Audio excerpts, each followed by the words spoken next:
a country that specializes in exporting what it does not produce and importing what it produces. One of the world's largest producers of crude oil that does not refine its own petroleum products and has to import petroleum products. The world's largest producer of cassava that does not produce starch or ethanol. A large tomato belt, yet the world's largest importer of tomato paste. A country that from my childhood I have heard had the potentials for being a world power. But every day we talk about potentials. Every day we talk about potentials. Today we're still talking about the potentials of Nigeria.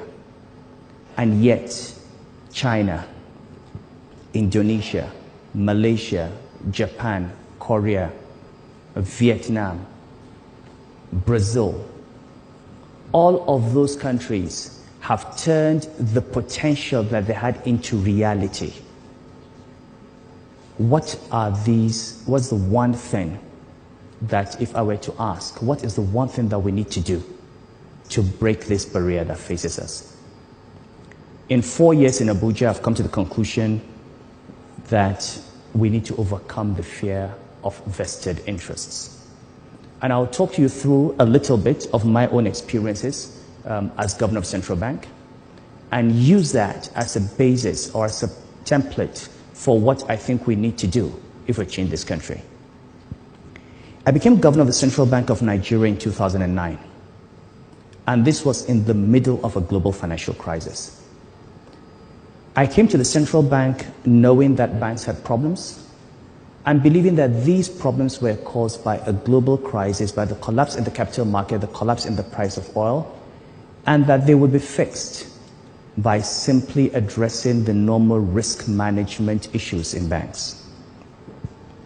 Shortly after I came in and one went through investigations, I discovered that the Nigerian banking system was infested with the same corruption of the rentier system in this country. That a number of bank chief executives had taken their banks and fleeced those banks and literally taken away depositors' money to buy property all over the country, all over the world. And just like people do in ministries or in government agencies or whenever they have opportunities in all companies, the banks were themselves a site for rent seeking. The fundamental character of the Nigerian state is that for decades, since we found oil, it has existed not to serve the people, but as a site for rent extraction by a very small minority that controls political power. And it doesn't matter where this group comes from, whether it's North or South or Muslim or Christian or military or civilian. The state has always been a site for the extraction of rent, with the exception of a few years that we can think of where we've had development. And this is at the heart of the problems of the country. Now, when we discovered this, and I'll give you a few examples, and these are well known now, they've been published. You know, there was one chief executive officer that took away from her bank over 200 billion naira. Okay, that was over $1 billion. And where was this money taken to? Purchase of property. We recovered from one CEO 200 pieces of real estate in Dubai. Real estate in Johannesburg. Real estate on the Potomac in Washington, apart from shares in over 100 companies. And all of that was purchased with depositors' funds. We went to the court in UK on the case of another CEO. We got a judgment against that CEO for 142 billion naira. Stolen from the bank, taken to buy shares and manipulate the shares of his own institution, and also transferred outside to purchase property. Now, the first CEO we were able to convict, we recovered these assets and got a 6-month sentence and sorted it out. The second CEO, we finished our case. established in Nigeria, that we had a civil case in the UK, had a criminal case in Nigeria, established the case.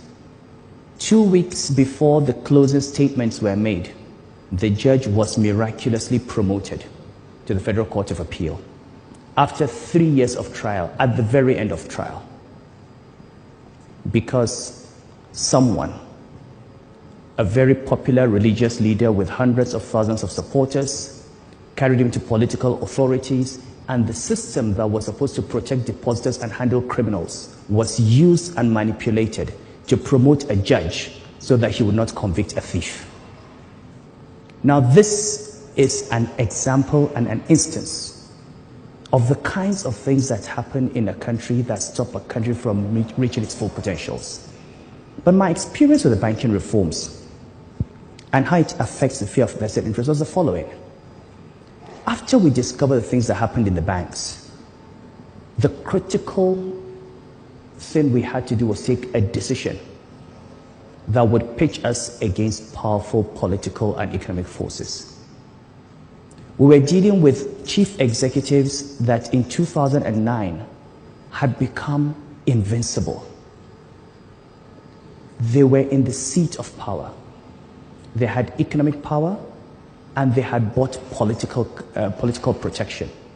They were into political parties. They had financed the elections of officers, and they believed that nobody could touch them.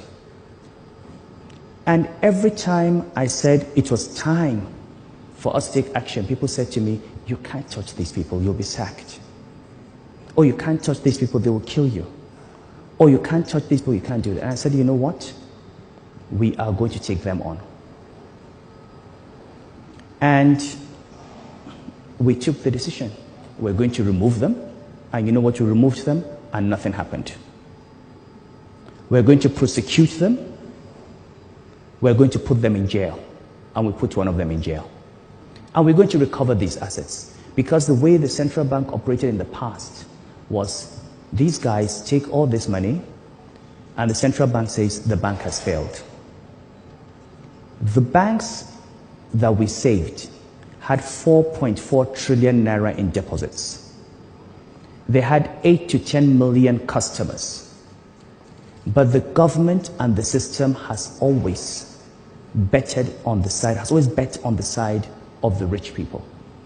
Because these 8 million customers, the old woman in Boko, or in Yenago, or in Maiduguri, who has been told to save her money, and who saved money for 40, 50 years, wakes up one day and all her savings are gone. The civil servant who's worked for 35, 40 years, kept his pension money in the bank, the school fees of his children, the medical bills, wakes up one day and he finds that his bank is barricaded because the bank has failed. Banks do not fail. When people say banks have failed, it's like seeing a man whose throat has been slit and you say the man died. He did not die, he was killed. And those that murder the banks, those that destroy these deposits, have always walked away. They become senators.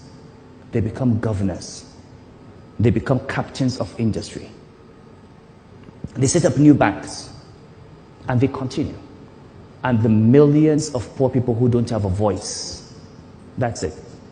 Nobody knows the number of Nigerians who have died from failed banks because they were sick and could no longer pay their medical bills because those bills were, the money was locked up in a bank that has failed.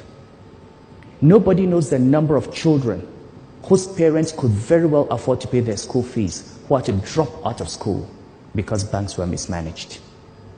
So we use this as one instance, as one example of what you can do if you're willing to confront these vested interests and deal with them and protect the poor for the first time. But the banking industry is just one part of Nigeria. What is happening in other areas? So, take the oil industry. We talk about fuel subsidy. In 2009, this country paid 291 billion naira as subsidy for petroleum products. By 2011, this number had jumped to 2.7 trillion naira. Did we start consuming 10 times as much petrol? Do we have 10 times as many cars? Did the population of Nigeria multiply 10 times? I did not believe those numbers. I screamed against those numbers, and what people screamed. Of course, we tried to remove subsidy. There was Occupy Nigeria. There have been investigations. And what did we discover? That a lot of that money never went to fuel subsidy that was consumed by Nigerians. There are people in this country that produced pieces of paper and brought to PPRA, and somebody stamped those pieces of paper and said they brought in petroleum products and actually paid them subsidy. And those pieces of paper said, I brought 30,000 metric tons on so-so ship, and we discovered that that ship was nowhere near the coast of Nigeria on that date. We have seen vessels that did not even exist, that had been retired on bills of lading, and money has been paid. And you know what? None of them, as I speak to you, has gone to jail. This is the only country in the world where you have something called oil theft, where vessels can simply come and take crude oil and literally just drive out of the country. You see the numbers every day: 100,000, 200,000, 400,000 barrels a day. Nobody even knows. 7.3 billion naira. How does anybody take oil in a vessel and leave a country? We've got the Navy, we've got NIMASA, we've got security services, you've got the oil companies themselves. And every day we complain about the lack of development. We don't have development because vested interests continue to rape this country and continue to take the money out. And the only way you're going to move from potential to reality is to stop preaching and start asking yourself, how can we overcome the fear of vested interests and how can we confront them? And if there's one thing I learned from banking, it is that they are not to be feared. They stand on quicksand. They've got only two tools. They're not very intelligent people. It doesn't take much intelligence to steal. If they were smart, they probably would not be stealing. They'd find other things to do.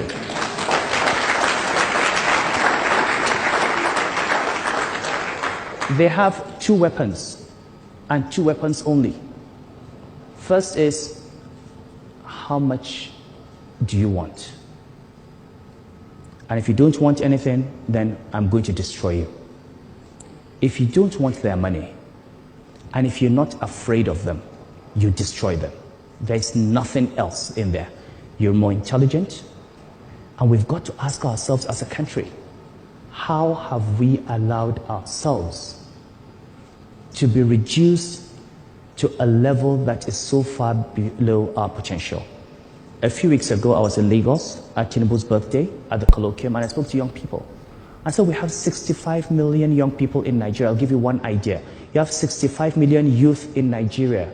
What does it take for one of you to get your votes and be the president of this country? What does it take for you to say, you're tired of my generation? I'm going to get one 40-year-old, intelligent, committed, patriotic Nigerian, and we're going to ask all the youth to vote for him. What does it take for you to address this issue sector by sector? Identify these interests one by one and confront them. Why does it have to take fuel subsidy removal for us to come out and challenge the rot that is in our country? What are we afraid of? We're afraid of losing the security that we have today. We may not lose it today, we will lose it tomorrow. So if there's one thing I have, one message I have for every Nigerian, is to remember that the problems of this country are enormous. The solution is simple. And that solution is we must recognize that at the heart of the problem of Nigeria, at the heart of 90% of our issues, from Boko Haram to religious crisis, to ethnic crisis, to unemployment, to the lack of education, to the lack of healthcare, is that there are people who profit from the poverty and underdevelopment of this country. And these people are called vested interests. And so long as they remain entrenched And so long as we've not overcome our fear of them and dislodge them, we are not going to find a solution to this problem, and we're not going to reach our true potentials. My time is up. Thank you very much.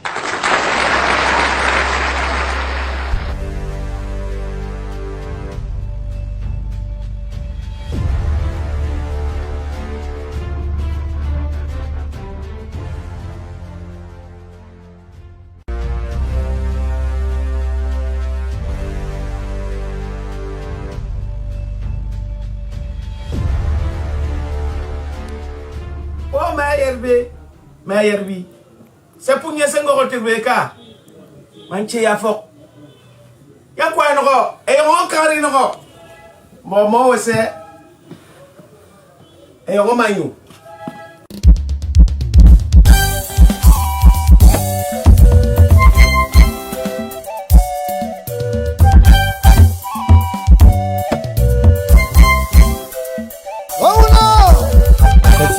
Petit, petit Vomanyo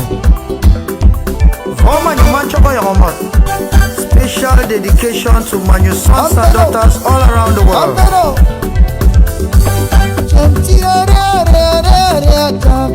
Seseko champion Arab money.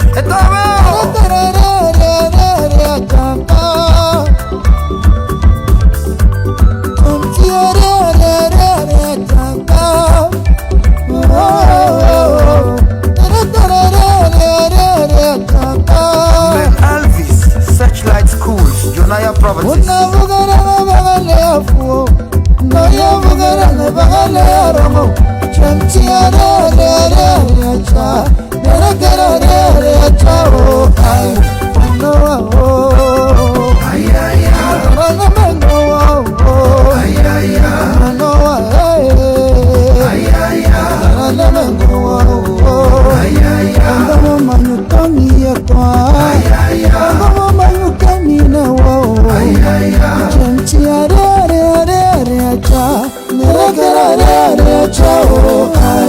Executive Director at Global Think and Tank Africa, Joachim Marie, Mossing London.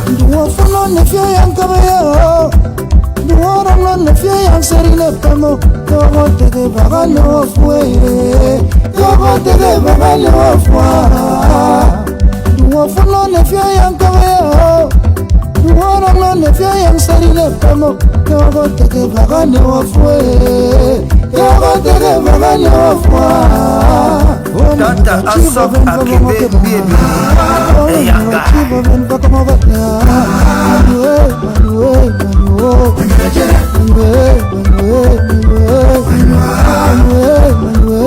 Dr. Henshaw Ebai Omanyu, the future. President Desmond Ashu, Mecca, Dubai.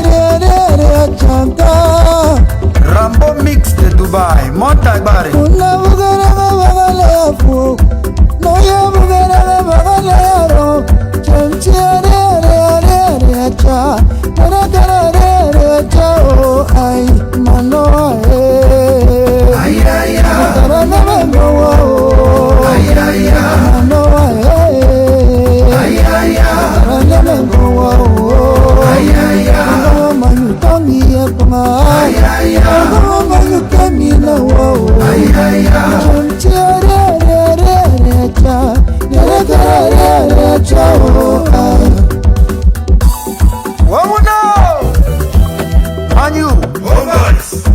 Fully represented.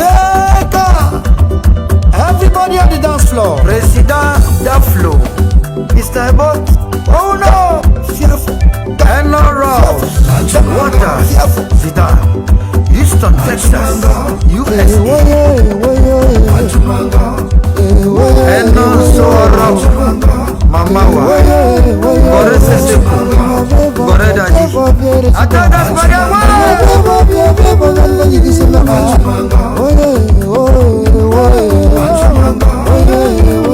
Williams Bison, Nengorai Gina Bison, Business Gurus, Houston, Texas.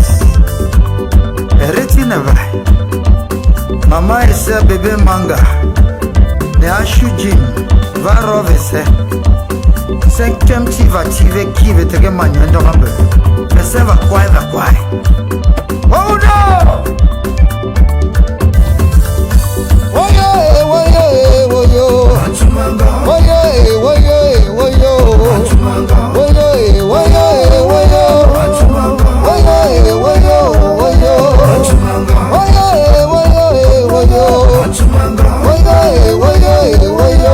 Oh yeah, oh yeah, oh yeah. Oh yeah, oh yeah, oh DJ Manas, the man behind the machine.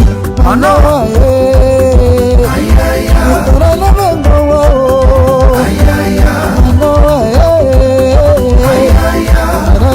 Oh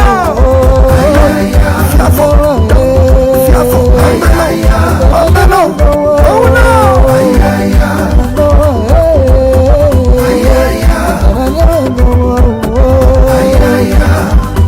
Benel Tabia Bonkwai, Adax Petroleum, Montabar, Commandant Bisson, Customs, Tafungasa, Maxi Manor, Bangakangari, the Golden Voice. Mama you.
carefully. Chinese are ruling the Chinese land. Japan is ruled by Japanese. Yes, ladies and gentlemen, good evening. We want to know who owns the land. Ambazonia wants to know who owns the land. The Chinese rule Chinese land. The Americans rule America.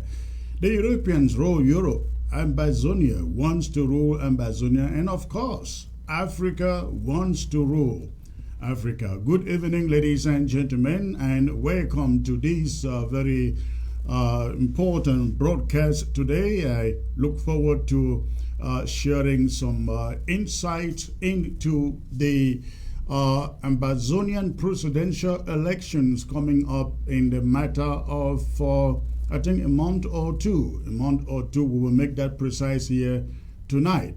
We'd like to formally educate you as to what that means, what it is all about, and why there should be any election at all just a few months after we got in a new president. So please warm your seats and remain steadfast out there as I unpackage that piece of information to you. I'd like to welcome all of you who are tuning in from Africa, all of continental Africa, those of you tuning in from Europe, including the United Kingdom. Thank you for tuning in. If you are joining from Canada, the United States of America, South America, the Middle East, thank you, of course, for tuning in. It's a pleasure to come back to be with you. Sometimes situations just do not allow us to be here on a very regular basis. But when that does happen, I'd just like you to know that we are not off the seat. We'll not be off the seat. It is a struggle. That is what it is called. We're not going anywhere until that struggle is said and done. So please, thank you for your patience and thank you for keep on believing in what we are able to do here. As usual, I have not seen the numbers jumping. I like to see the numbers jumping. So go ahead. For those of you just joining, please go ahead. I want to see 700 numbers here on the screen before I bring you this very important presentation. Now, this is what I'm going to do. I will do some updates here in the house, do some laundry list of events that need to be taken care of, and then I will bring to you the election subject, read the election modalities as prepared by the Restoration Council, not really by the Restoration Council, I should say, but sanctioned by the Restoration Council. I will be reading that entire statement so that all of you out there understand who cannot lay hold on the document. If you are on ground zero in particular, you should understand what is being done. So I will take time to read through that entire document. And then after that, I will bring in the chairman of that commission that set up the modalities for the election, talking about Dr. Epa Antony, and also the spokesperson for the Restoration Council. They will both be here to take the questions and bring the answers. And as usual, I will open the phone lines. If you have questions to ask them, that will be your choice. So please go ahead, hit your share button. Hit your share button. It's a pleasure to be back with you this gracious day. I like to see what those of you out there, and let me know if you are watching this by Roku. If by any means you're watching by Roku, let me know. Or if you have also gotten ABS on Roku in your home, I like to know. I see lots of downloads, lots of ABS downloads on Roku. We really like to see everybody download Roku. It is very, very important to us economically, ladies and gentlemen. So, but it's also important to you, because then you don't have to come on Facebook and watch ABS. You can just turn it on your television set if you are in the diaspora and watch ABS. That is why it is important you download it I don't know whether Roku functions on the mobile gadgets, but of course I'm referring to Roku on your television set. Roku on your television set. Go ahead and install ABS. I will come to give you a lot of details about how you can install it at home. But if you are already installed and you can watch ABS 24/7, let me know, please. Drop me a message on the comment section there. Let me know that you are receiving ABS at home. Okay, let me see what those of you out there are saying. I'm doing this so that if you are joining, please hit the share button. In the next 4 minutes, let's see 700 people on the screen, and I come to you proper. So please, if you are joining, go ahead, hit your share button. Hit your share button if you are just joining, okay? So let me see who is joining and what you are saying. Please, again, go ahead, hit your share button. Hit your share button as you join. The moment I see 700 on my screen, I will start this broadcast proper. All right, I see Exodus taken. Good, God bless Ambazonia having ABS. Mark Power, it's been what? It's been a while, sir. Yes, sir, unfortunately. We couldn't control it. ANC man, good. Is it ANC or Anu or well, I don't know? Good evening. We are bleeding La Republic. We are bleeding La Republic du Cameroon.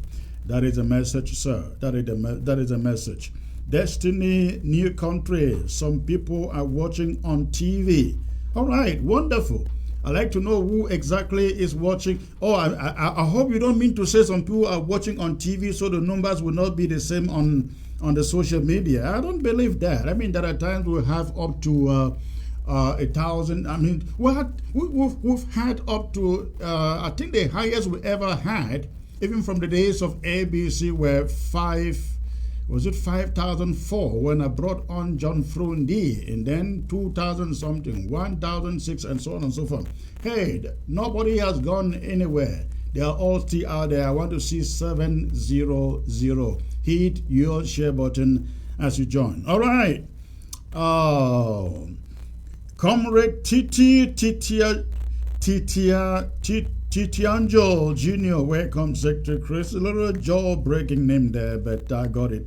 You've been missed. Good having you, Anchorman. Thank you, ma'am or sir. Formoso Augustine Brown, God be with us, he says. Absolutely, sir.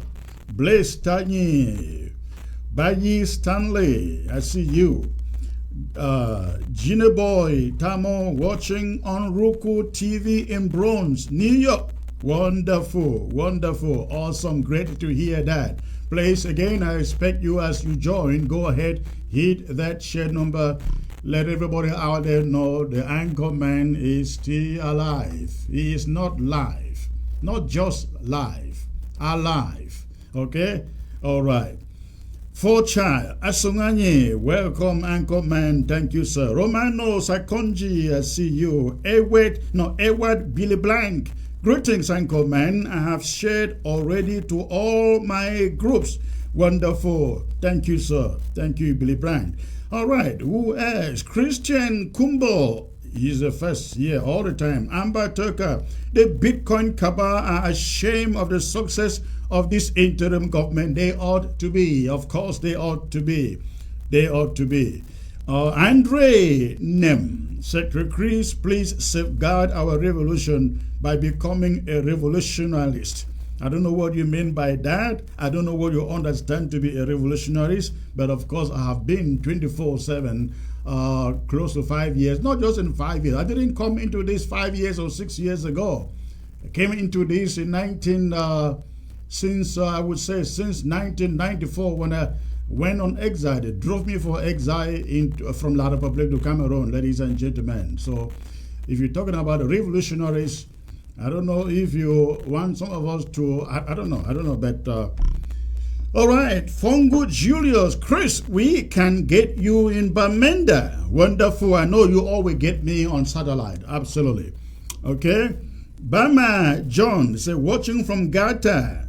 And who else? Powerful, says the anchor man. Exodus Tengan, we are going to Boya, God being our helper.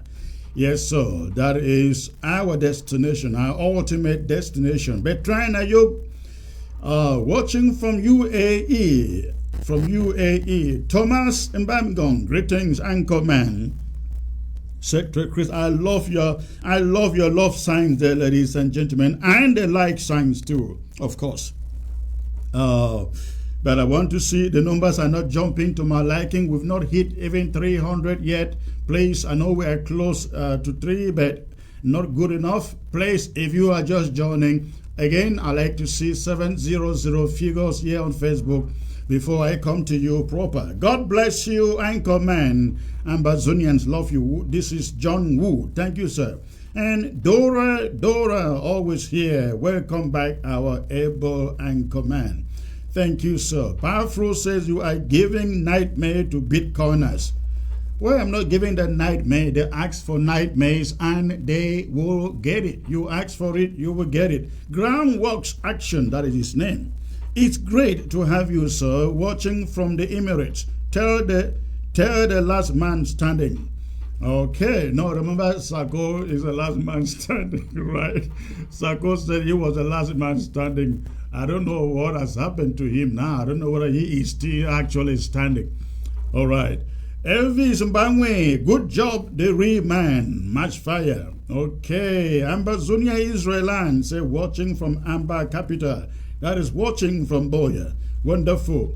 Wonderful. Please, I'm asking you to hit your share button. Let's get these numbers jumping before I come to you proper with the presentation. Thierry Achaleka, watching. I see also Exodus Tegen. I think I mentioned you before. Your presence have made Bitcoiners to be panicked, sir.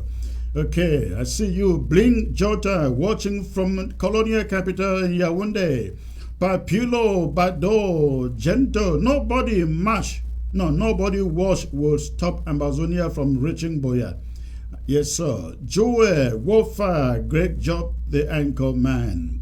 Patricia Osiku, watching from Windhoek. Windhoek is in where? What? Namibia, I think so, right? I think Windhoek is in Namibia. All right, ladies and gentlemen, again, we still haven't hit 300 yet. I like to see those numbers just jumping and jumping. Oh, it just jumped over 300 now. Please, again, if you are just joining, hit your share button so that I have been told some people are watching those with data, especially on Ground Zero. Data on their phone. They buy data just to watch this show when I come on, and I don't want them to run out of that data. So please hit that share button. I want to talk to everybody. All right. David Kangim, sir, I see you. Frank, great to see you today. Our able Secretary of State watching from UAE, United Arab Emirates. Okay. And see also Amba People Power. Welcome, man. Nelson Cho watching from Fako. No turning back. Okay. I hope you guys get Moja down. I mean down as in down. All right. Andre Neyman, I mentioned Secretary Chris, then distinguish yourself from other revolutionaries. This is again, Andre, you're speaking in parables, so you're not making sense. All right. So make it in a way that people understand. Ikombe Mbonji, Mama Vicky, where have you been, ma'am? Long time. Watching from Germany. Okay. Ojong Kabum. Michelle, was it Mike from Cyprus? Ginebo, I mentioned this before. Aga Austin watching you. The man of the revolution. Okay, sir. Fallen Fritz. I see the unbearable lion. Okay. Langang Donabel, watching from colonial capital Yaoundé. Frederick Cho, I see you, sir. I see also Simon Ng. I see Bole T, who is always, no, Bole Tole T. That is his name, always here. Okay. Hannah Wine, I see you. God bless you, the anchor man. Thank you, ma'am. La Vista Savon, I also see you. Sibia Indam. Greetings, Secretary Chris, she writes. Okay. Groundworks Action, I think I mentioned you before. Hello, Secretary Chris, I like the way you call that name. Which one is that? Which name is that? All right. Julius Chama, NOPITY will be our new leader in Ground Zero unto Freedom. Lazy Diaspora, well, that is your opinion, sir, and you are very much entitled to it, and nobody can indict you for that opinion. Okay. Power must change hands. Great, sir. Let our people in the so-called Republic begin to come back home. The days ahead are pregnant. You got it right, sir. Okay. Ladies and gentlemen, I can't read every name here. You all know that, unfortunately. But I like to, again, the numbers are not doing good to my liking. Go ahead, and I see the numbers are instead dropping. I don't know what is going on. What is going on. But let me start this presentation with some house cleaning here, ladies and gentlemen. I start this with some house cleaning here, and I like to remind all of you. I like to remind all of you out there that the 40 Oku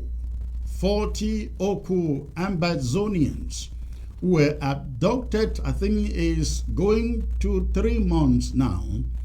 They are still missing. The République du Cameroon is still keeping all of them, and I mean the 40 of them. Some people have said they were over 40. I am not so sure whether they were over 40, but all of them, ladies and gentlemen, all of them are still missing. None of them has been released or found anywhere.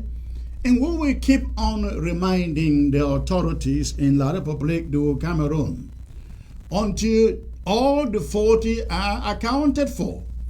If they are dead or killed, we just want to know that they were killed and the families can have a closure, ladies and gentlemen.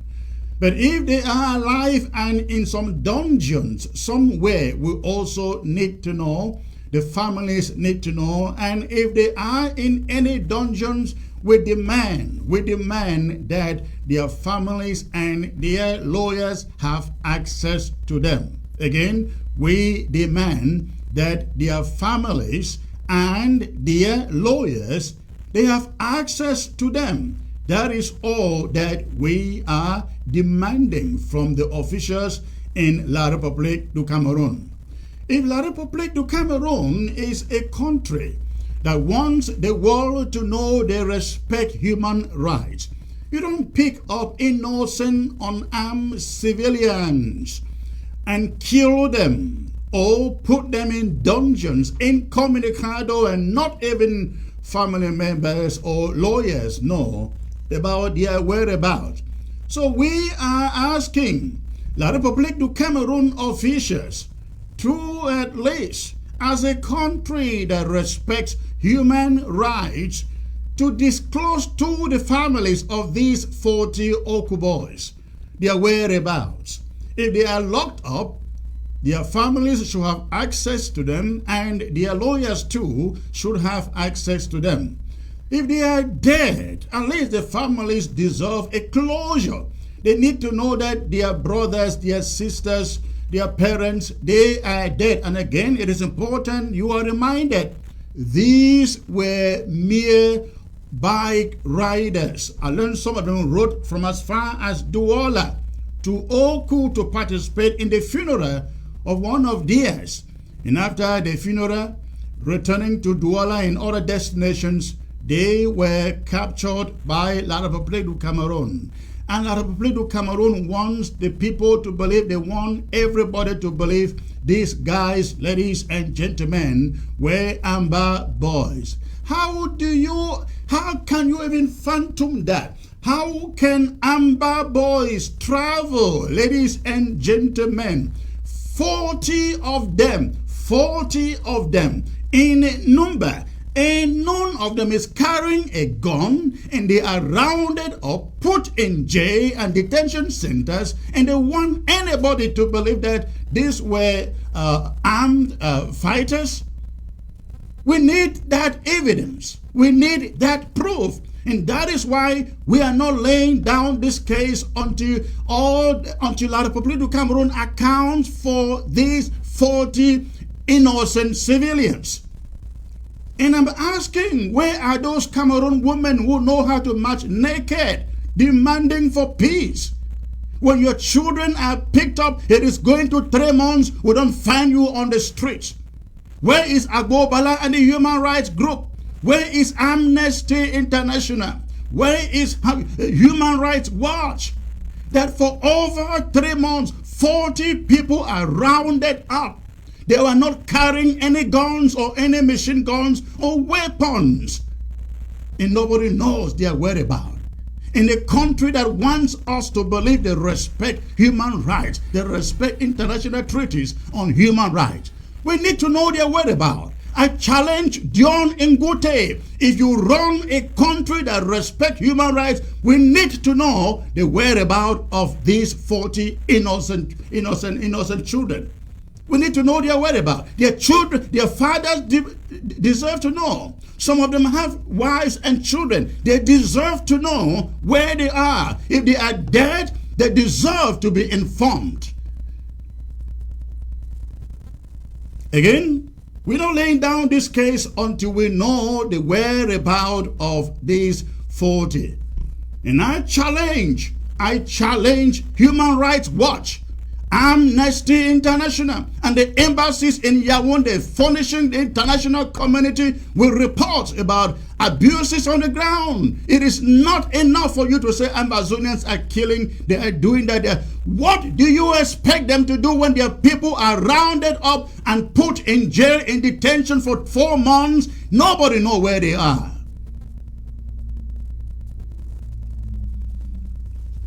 All right. So, again, we will come back to that case, ladies and gentlemen. My voice just rises like that. I don't do it that way. I mean, it just happens, ladies and gentlemen. I don't do so. When I am touched, it happens that way. I don't just sit here talking something, trying to please somebody. I talk it because it comes from the heart. It comes from the heart. This will not happen in any country that 40 people are rounded up. And 4 months after, nobody is saying a thing about them. Nobody is saying a thing about them. And the thing we ought to forget about it, we can't forget about it. We will keep on reminding them. And every Ambazonian should do the same. It could be your brother. It could be your father. It could be your uncle. We cannot lay down our guards on this. La République cannot continue to do this. Pick up our people randomly, put them in jail, kill some, and we just sit here saying because it is war. I challenge all the human rights group Agbobala out there in Boya saying he is fighting for his country. Please, brother, help us find out. Tell us where these 40 Oku boys are. All right, ladies and gentlemen, I take you to this other subject. I just like to remind all of you, ladies and gentlemen, that ABS is on Roku app. I really would love to see every one of you have ABS running on your television set. Now I'm speaking to those in the diaspora. For those in Africa, you can watch with satellite. You cannot watch it on Roku because you don't have enough internet in your homes to run anything video. But all over Europe, all over the USA, South America, I believe, Canada, you can now watch ABS on Roku. You can now watch ABS on Roku. And this is what you do. You find the Roku screen right there in front of you. You see Netflix, you see Disney Channel, you see Prime Video, Roku, Tubi, Plex, Global, and so on. You see CBS. Now, those are the different channels that you will find on Roku. Now, when you get on Roku looking for ABS, what you need to do, you look at the left column where it says, is that movies and TV? Yeah, I think it says movies and TV. All you need to do is scroll down that column until you see where it says, you see the tab that says streaming channels. You click on that, scroll down and click on search. When you click on search, you will type in info Africa Broadcasting Service. Again, Africa Broadcasting Service, and it will immediately pop up. When you will follow the prompts to now install it on your app. After you finish installing it, ABS logo will be appearing on your screen, just as Netflix, Disney, Prime Video, Tubi, Roku. Now, don't go hit on what you see there, Roku channel. No, if you hit on Roku channel, the Roku channel you see there is just a TV channel, just like this one. So if you're looking for ABS, you don't want to click on that.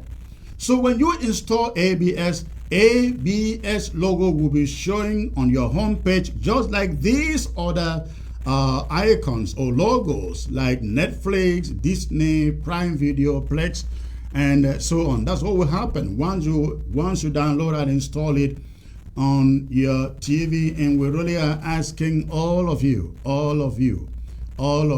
please, in the diaspora, go ahead, download ABS on Roku, and you can watch it 24/7. After we finish broadcasting live as I do here, ABS will still be running. We're actually running documentaries, international news, African events, and African futures. Anything that you can imagine, educative documentaries and international news. Still on 24/7 after this. That's what those on satellite, they're watching. Whatever you watch on Roku is the same thing that those on satellite are watching, ladies and gentlemen. Now I take you to something else. And it has to do with Martin Mungwa vilifying FM NOPITY. Martin Mungwa, the Bitcoiner in chief, vilifying FM NOPITY. I'm sure many of you out there, you have listened to the audio message coming from this gentleman you find with me on the screen. That is, he is called Martin Mungwa, usurping himself as one communication secretary. But Martin Mungwa comes from Ngol, Ketunjia. He is from that local government. And for the years, when everything was okay, they had a good handle and control over the fighters in Ngol, Ketunjia. But the moment they lost control of the fighters in Ngol, Ketunjia, precisely NOPITY, FM NOPITY, they changed the language. And the language is that of death. The language is that of sabotage. The language is that of blackmail. The language is that of vilification, ladies and gentlemen. And again, that language is coming from this gentleman you'll find on your screen, the guy passing for one communications secretary.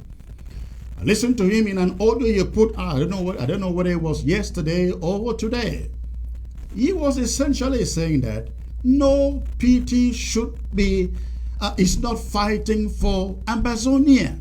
He said the idea of Bui warriors is satanic, is devilish. It is not serving Ambazonia. It is serving La République du Cameroon. And he doesn't understand why they will carry a coffin of a dead La République du Cameroon soldier to Kumbo Square, where they made a spectacle of it. And other than that, no PT wanted civilians and shops burnt down by La République du Cameroon. That is the man, Martin Mungwa, one communication secretary wannabe. Ladies and gentlemen, I have said it here until all of you know my stance on this unity on the ground. I am a proponent, a strong proponent of unity, but in a very cautious, very cautious manner. We're not going to jump into any form of unity anywhere, not on ground zero, not in the diaspora. But where it is working, ladies and gentlemen, but where it is working, as in the case of the warriors in Bui, why vilify them? Why vilify them? Until they do something wrong, until they prove that they are no longer fighting for Ambazonia, then would I have an issue. But to step out and vilify them just because you lost control over them, it's a big problem to me. It's a big problem to me. Gone are the days when the diaspora tried to control every fighter on the ground. Fellow Ambazonians, listen to the sound of my voice. Those fighters, and I can say this because I have a brother who is fighting too, who sleeps under trees like every other fighter on the ground. And if you sit in the diaspora and you think that you can dictate what they do, sleeping in the bushes under the rain, this is the rainy season. You are wrong. You are wrong. You are wrong. The diaspora must give them some leeway to decide certain things, their modus operandi on the ground. If they think that they are safe to walk with their brothers or their friends from other counties, from the same county, ladies and gentlemen, you cannot vote their security on the ground. Nobody in the diaspora can vote their security on the ground.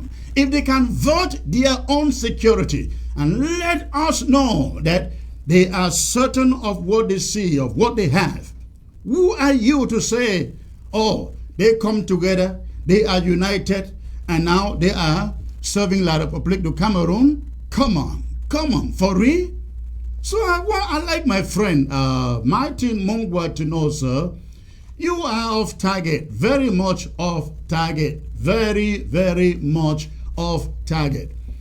When the NOPITY launched, ladies and gentlemen, the Unity Warriors, I was very skeptical, and I think some of you who listen to me and are close to me, you know that I was cautious. And it's the right thing to do when new things begin to pop up. I was cautious about it. But when you have someone who claims to be in a leadership position coming to let all of us know that it is now wrong because he lost control over them, we will not buy that. We will not take that. So far, NOPITY has done a great job with his alliance. And again, in other counties, if others see that they want to do it, if it is good for them, I will support it. I will support it until I see reasons not to support it. So, Comrade Mungwa, sir, you choose the wrong fight there. You choose the wrong fight there. And I am not talking about ground zero leadership that I hear some people talk about. That one, I still need to wrap my head around it. I am not so sure what even to say about that. But if you ask me now, I will say I don't think this is the moment. That moment will definitely come, because at the end of the day, everything ends on ground zero. At the end of the day, everything ends on ground zero. Just want all of you to know that. So please, all of you out there, keep the naysayers aside. Keep the naysayers aside, and support the warriors. Support NOPITY and the warriors. Ladies and gentlemen, support them. They are doing an indelible job on the ground, and all that we owe them is that support. It is critical. Now, I hope you got that. Now, I'll take you to another subject here, talking about something, a subject that I brought to you the other day, about land grab, ladies and gentlemen. In all of Ambazonia, not just Faco, but all of Ambazonia, Somebody sent me some, I thought, very revealing, exclusive information from ground zero. And this piece of information explains how the chiefs, particularly in Faco, get land. And it will surprise you that there's a big racket on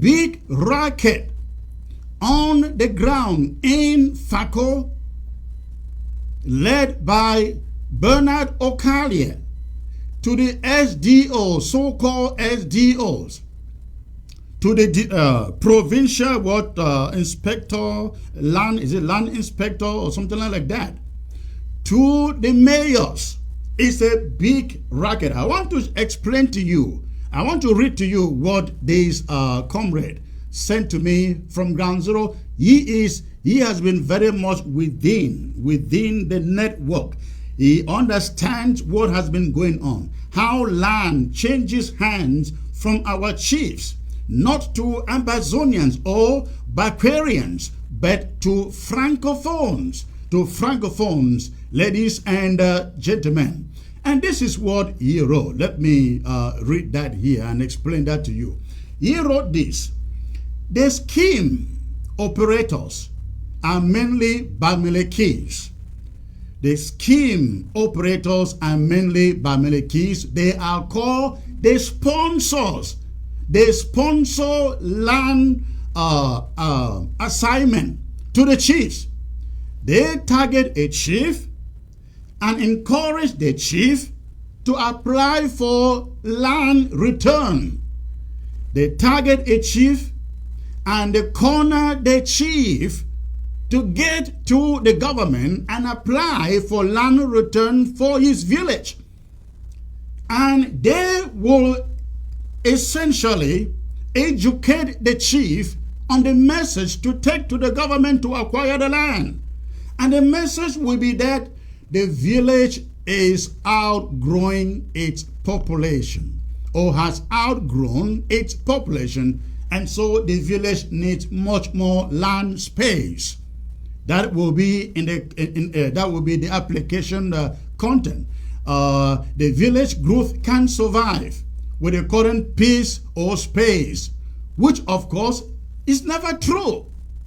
Now, the sponsors or the agents talking to the chiefs, he says they, not the chiefs, are well informed of the modalities of the operation, because they are the sponsors. They know the in and out of how the chiefs can take back the land. The chiefs do not know. They are the only one. These sponsors, these land public agents, the Bamilekis, they are the ones who know the secret. They know the doors to knock, the doors of their brothers. Now listen to this. He says they know the modalities and the operation. they actually do all the initial paperwork, and the chiefs only just come in and sign. The agents, the Bamilikis, they do all the paperwork, just carry it to the chiefs and say, hey, endorse it, and the chiefs will sign. At this first phase, the compilation of the documents and the signing by the chiefs, he says, they strike an agreement with the chief on how the outcome will be shared, and it's fairly constant. They will struck a deal with the chiefs on how the outcome, when finally the land is allocated, how it is going to be shared. Now listen to this. It says 48%, 48% normally goes to these sponsors. 48%, a whopping 48%, ladies and gentlemen, normally goes to the sponsors. And 52% for the chiefs and the village. Now listen to this. When the initial paperwork has been done or completed, the sponsors now take the papers to the local officials. Now guess who the local officials are? They are the DOs, they are the land and survey guys, they are the governor. At this level, the sponsors give a small cash motivation. They give a small cash motivation, ladies and gentlemen. And it's at this level too, that the amount of land to be allotted free to these actors after the approval is agreed. The sponsor then takes the papers to Yaoundé for approval. In Yaoundé, the actors there mainly go for cash inducement or incentives, which the sponsors pay. The sponsors, in most cases, are directly dealing in Yaoundé with people from their home areas, and so the process is greatly facilitated. If you're a Yaoundé man, you go to Yaoundé, you meet somebody from Yaoundé, he signs the papers, pays money, Bamileki, they do the same. All done and achieved. The survey men, so-called land and survey, they come in and demarcate the given area carefully. First of all, carving out the areas for the governor.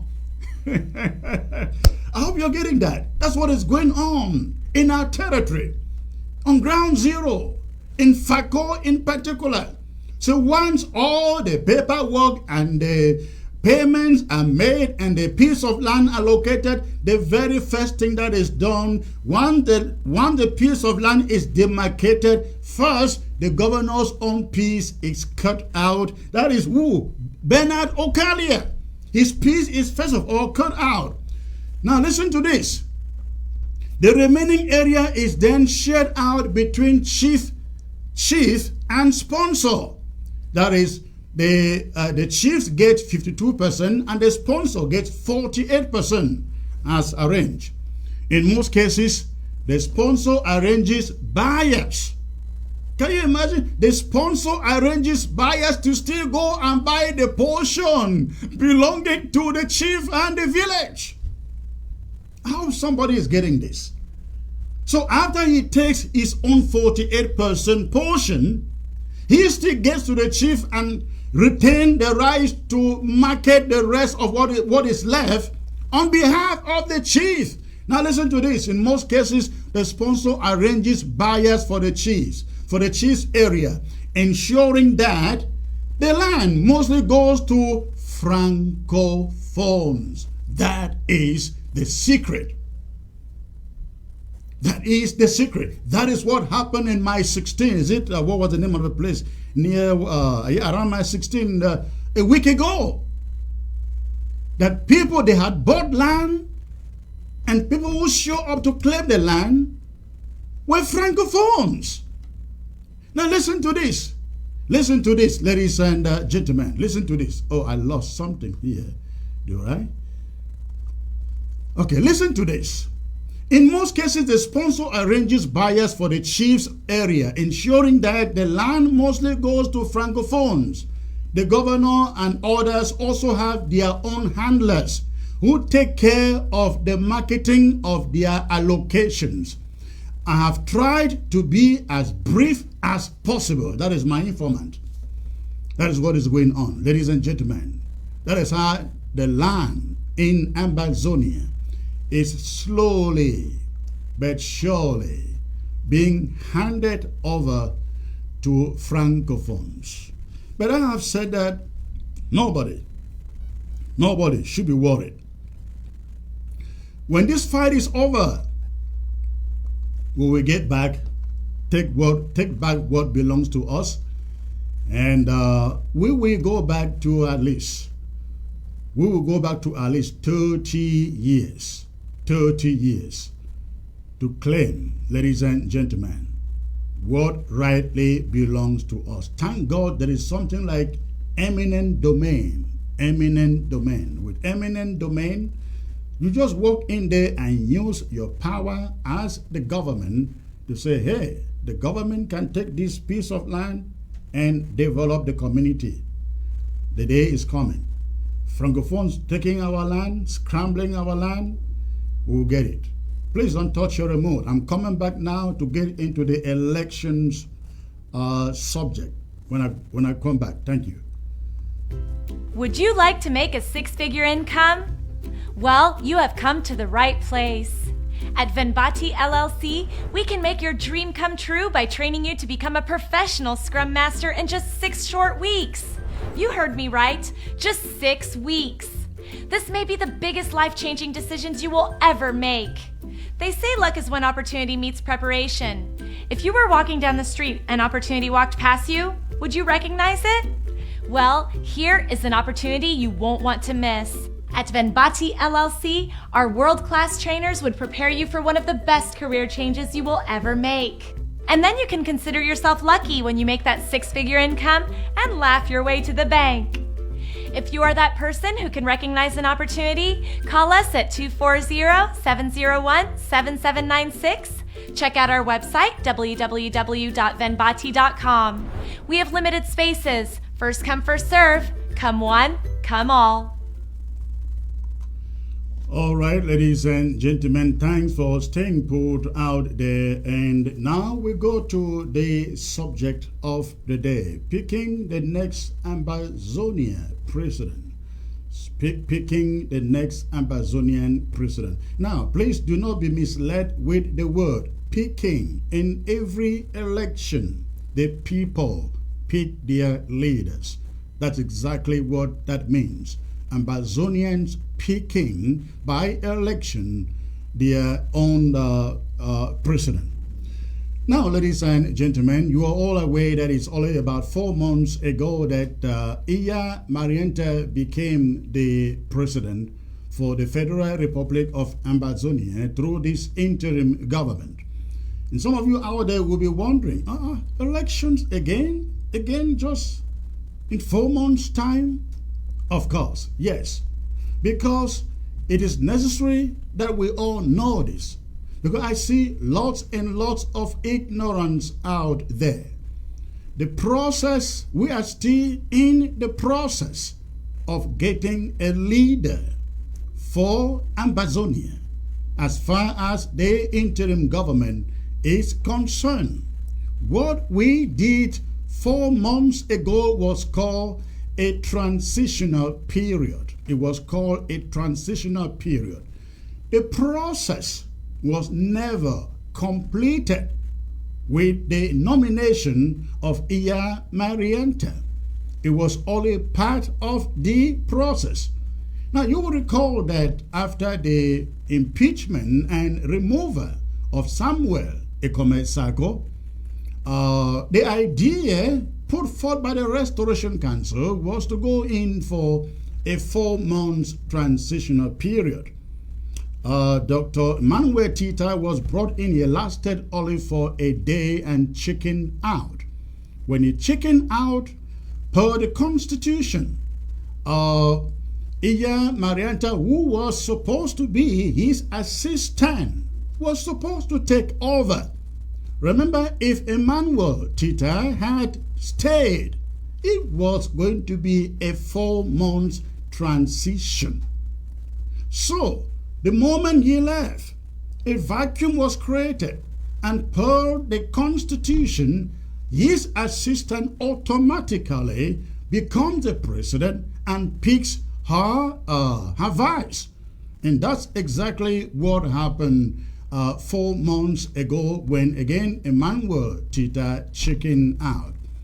The process was not concluded because even if Emmanuel Tita had stayed, we would have had elections. We should be having elections by today, by now, or maybe a month ago. You're right, maybe a month ago. But he did not stay. So it was a transition.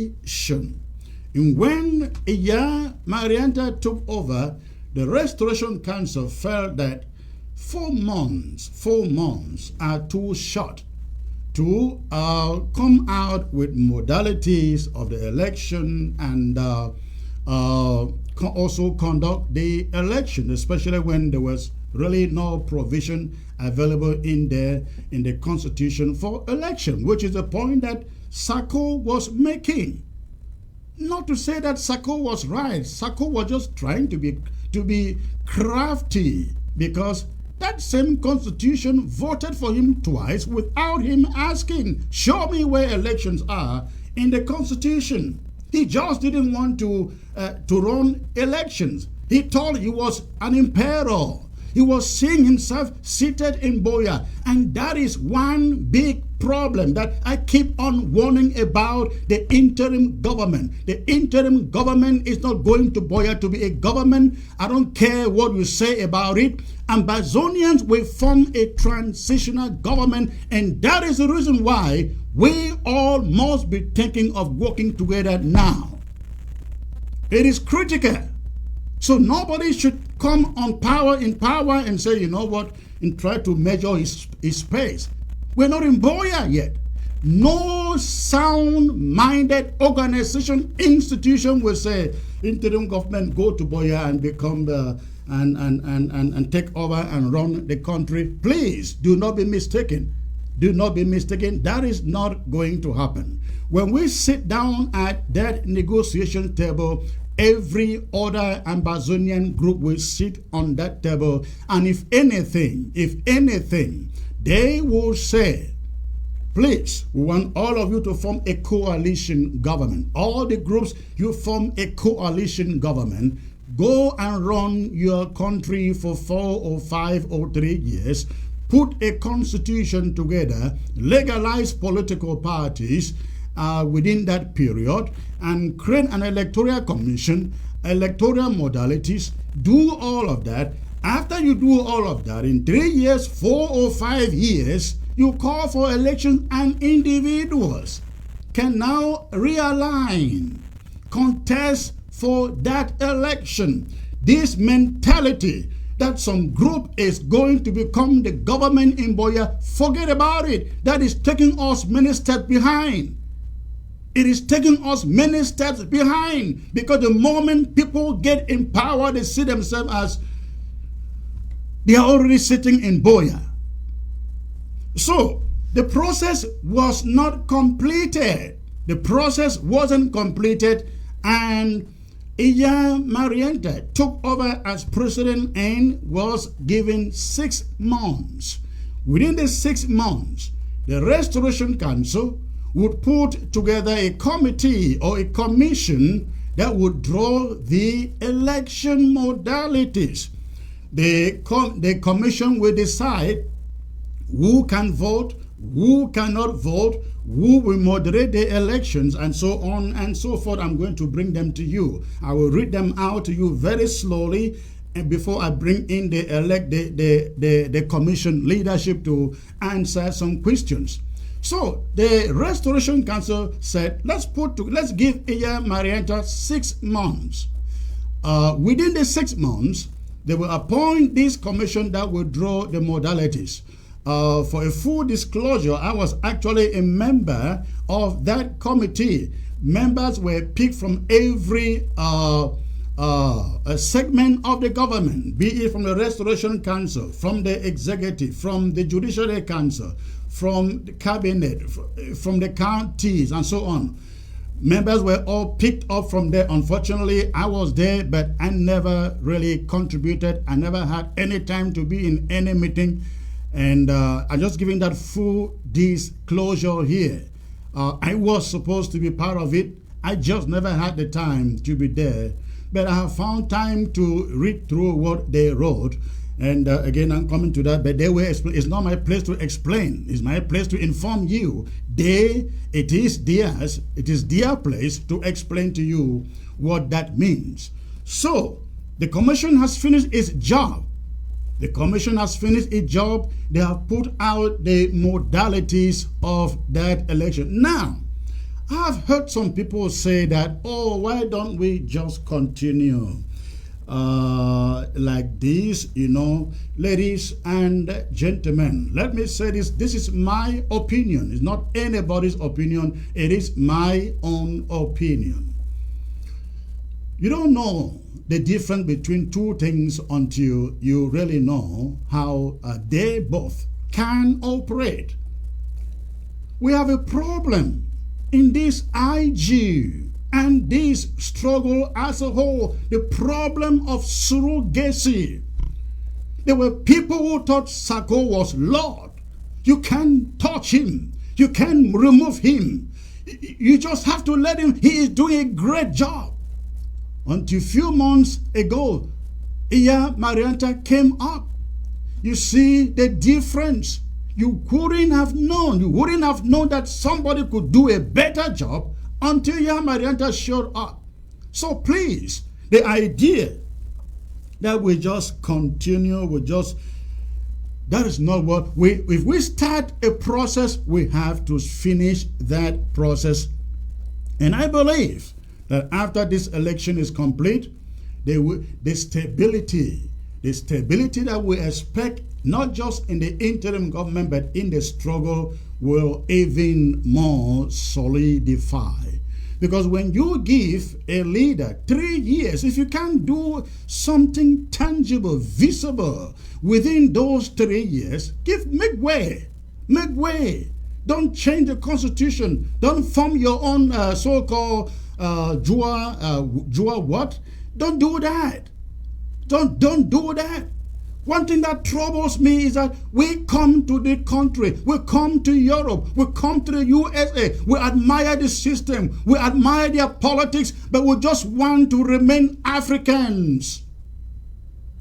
We just want to remain Africans. What are we learning in the diaspora, ladies and gentlemen? What are we learning? It's shameful and pitiful that we'll come to places where we can learn, fix our own country, and we just remain so static. Well, ladies and gentlemen, I won't go any further. I will bring to you now the election modalities as written and endorsed, signed, or ratified by the Restoration Council. Now, the Restoration Council is not calling these laws. They are calling it modalities. Modalities. And so I am going to read to you those modalities. And after I finish reading the modalities, I will bring in the Honorable Anthony Epa and the Honorable Reverend Ingini, who are representing that commission and the Restoration Council, to take question not just from me, but from you too.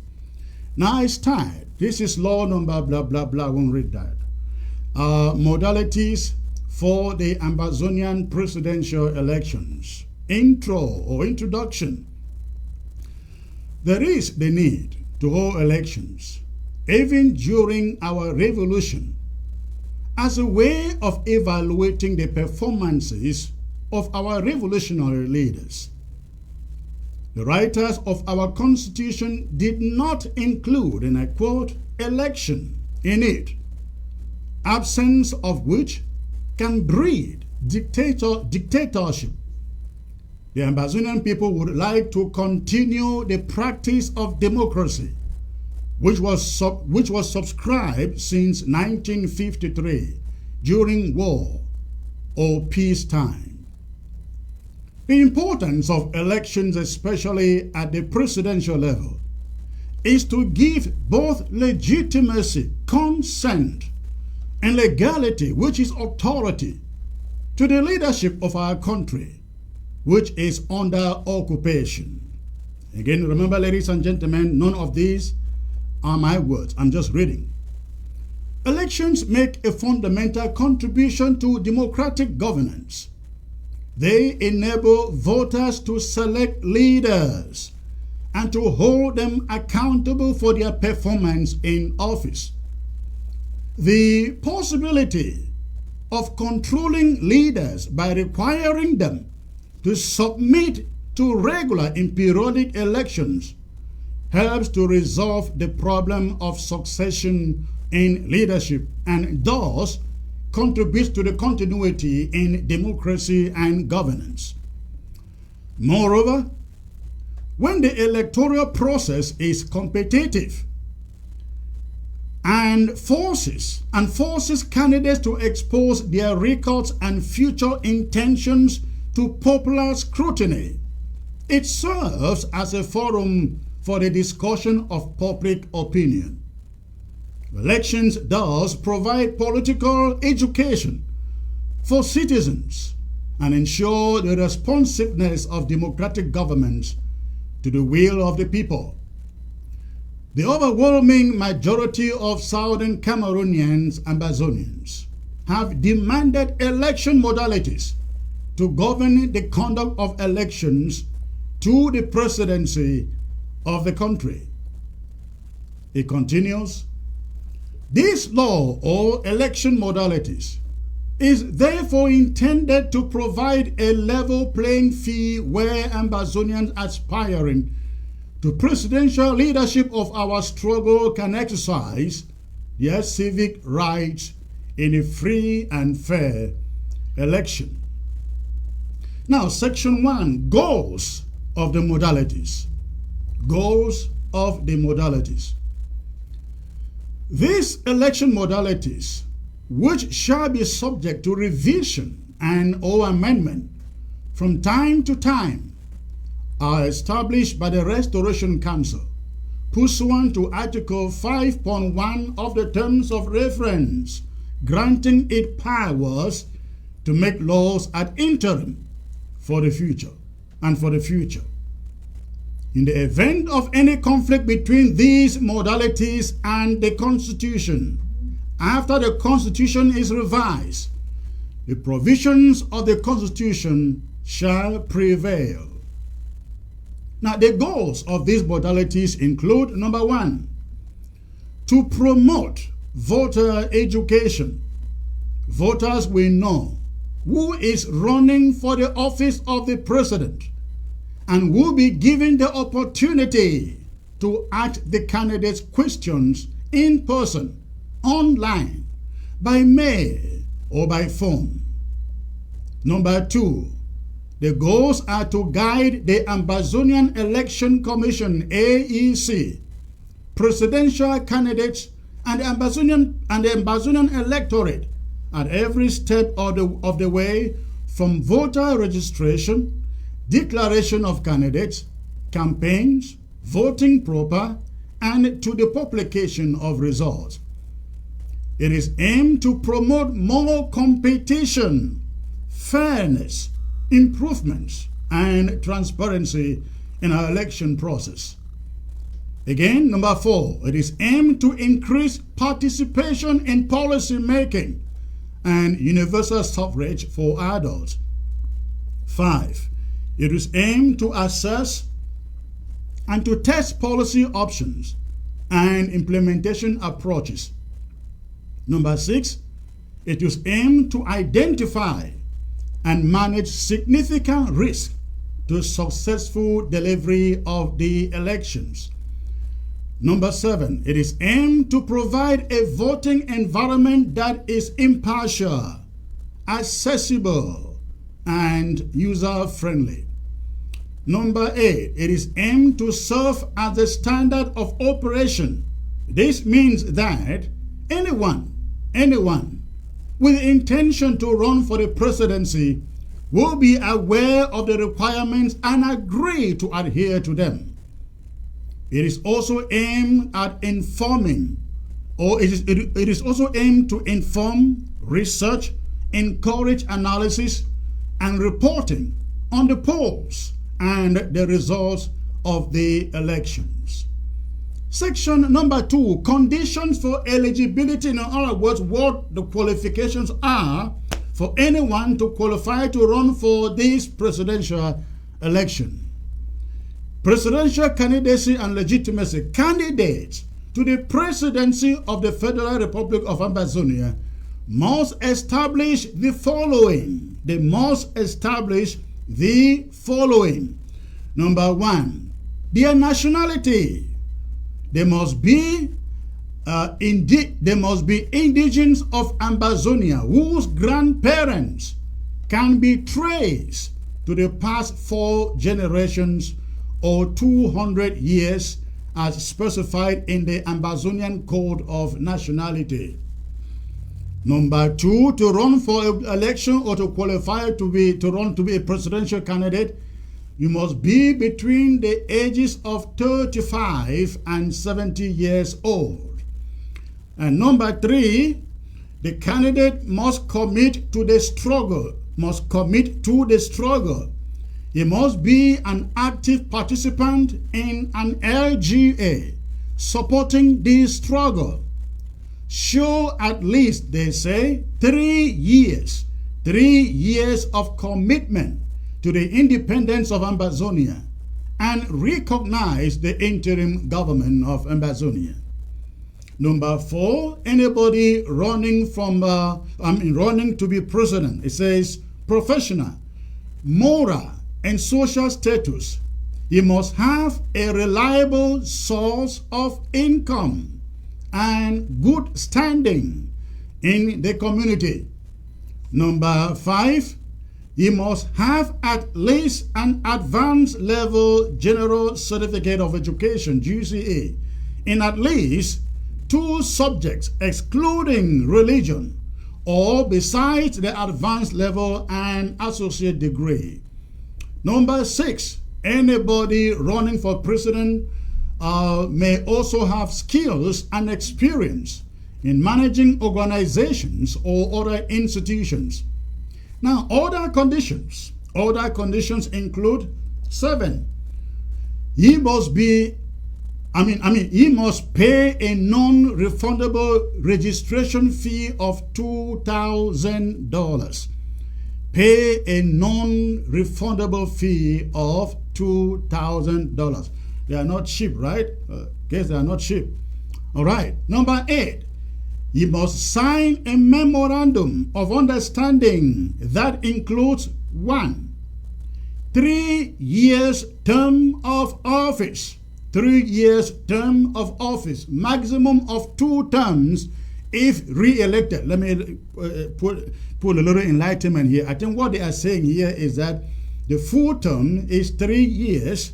However, if you have already been in office for 1 year or 1 term, and you are doing re-election, you only have 2 more terms left, because those 2 terms will add to the first one to be 3. I hope that makes sense. Number 2, the candidate must be in possession of valid travel documents and meet all other travel requirements to enable him or her to travel without major restrictions.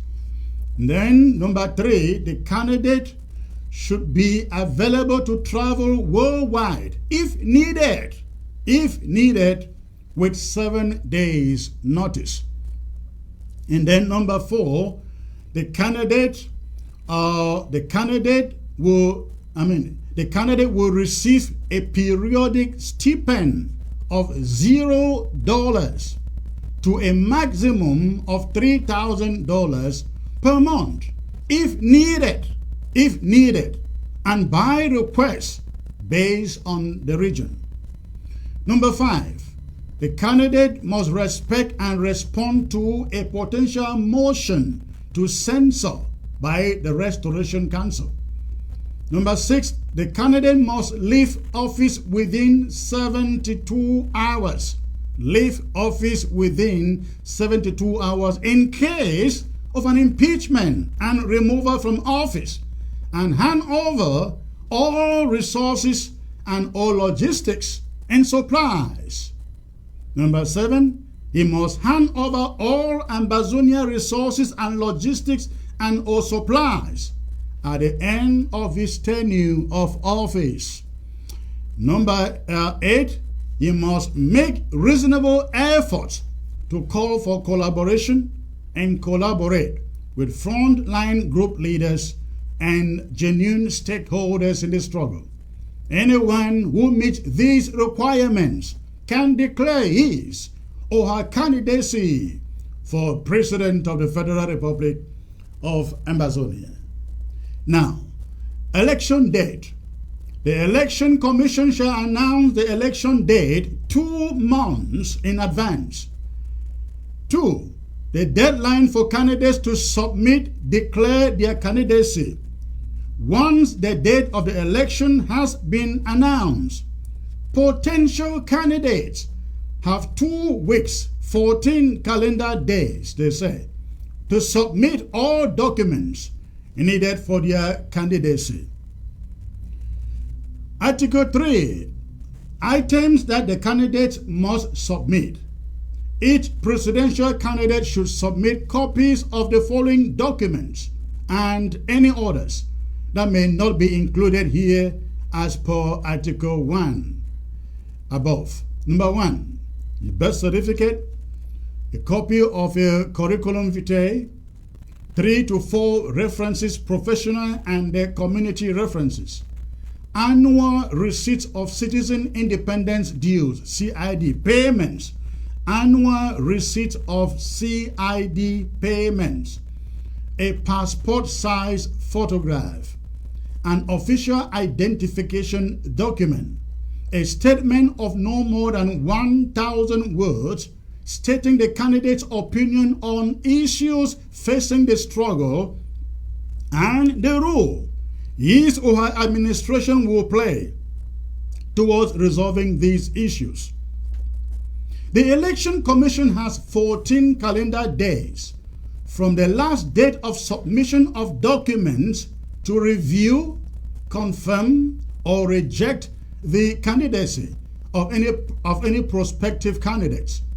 The Election Commission shall vote all confirmed candidates. All candidates will be notified of their voting results. The Election Commission shall present the candidates to the public and explain voting modalities to the electorate. Article 4, eligibility to vote on election day. In other words, who is qualified to vote on election day? Number 1, the Restoration Council members, local government area chairs, and country and regional coordinators are eligible to vote either by hand up in a virtual setup or by ballot paper in-person vote. Article 5. How many votes are needed to win the presidency? It says, in order to become president, a candidate must win with a simple majority of more than 50% of the vote cast. In case there is no clear winner, the top 2 candidates will have a run-up election on the 4th day after the election. After Article 5.2 above, if there is a tie, the Restoration Council will vote to break the tie within 24 hours. If there is still a tie, the Restoration Council will continue to vote daily until there is a clear winner. Voters must be financially up to date, regarding payments of drafts, AR fee, monthly contributions. Again, that is for voters, not for the candidates. So voters must be financially up to date regarding payments of their draft, the AR fee, the monthly contributions. Article 6, about the campaign, the conduct of the campaigns. The Election Commission will provide a platform for candidates to present their manifestos to the Ambazonian people and debate. Candidates have 4 weeks to complete their campaigns. No campaigns on the day of the election. All campaigns stop at midnight, Amber time, breaking the day of the election. The election will take place through Zoom from 3 p.m. to 6 p.m. Amber time in a virtual setup, or as may be determined by the Election Commission. Candidates should be respectful to other candidates and should not use foul language or discriminate based on gender, religion, area of origin, and age. Attacking other family members of candidates not involved in the campaign is prohibited. Article 7, election challenges. Pre-election challenges. Pre-election challenges or concerns should be registered with the Election Commission 2 weeks before the election date. All registered challenges or concerns should be resolved 1 week before the election date. Now, post-election challenges. Post-election challenges or concerns should be registered with the Election Commission within 24 hours after the election. All registered challenges or concerns should be resolved within 24 hours after they have been registered. If the challenges or the concerns cannot be resolved within 24 hours and will not overturn the results of the election, the results should be announced.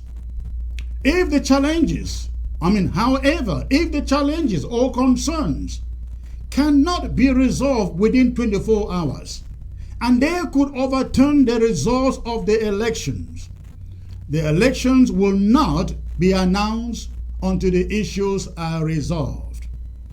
Article 8, reporting the results of the elections.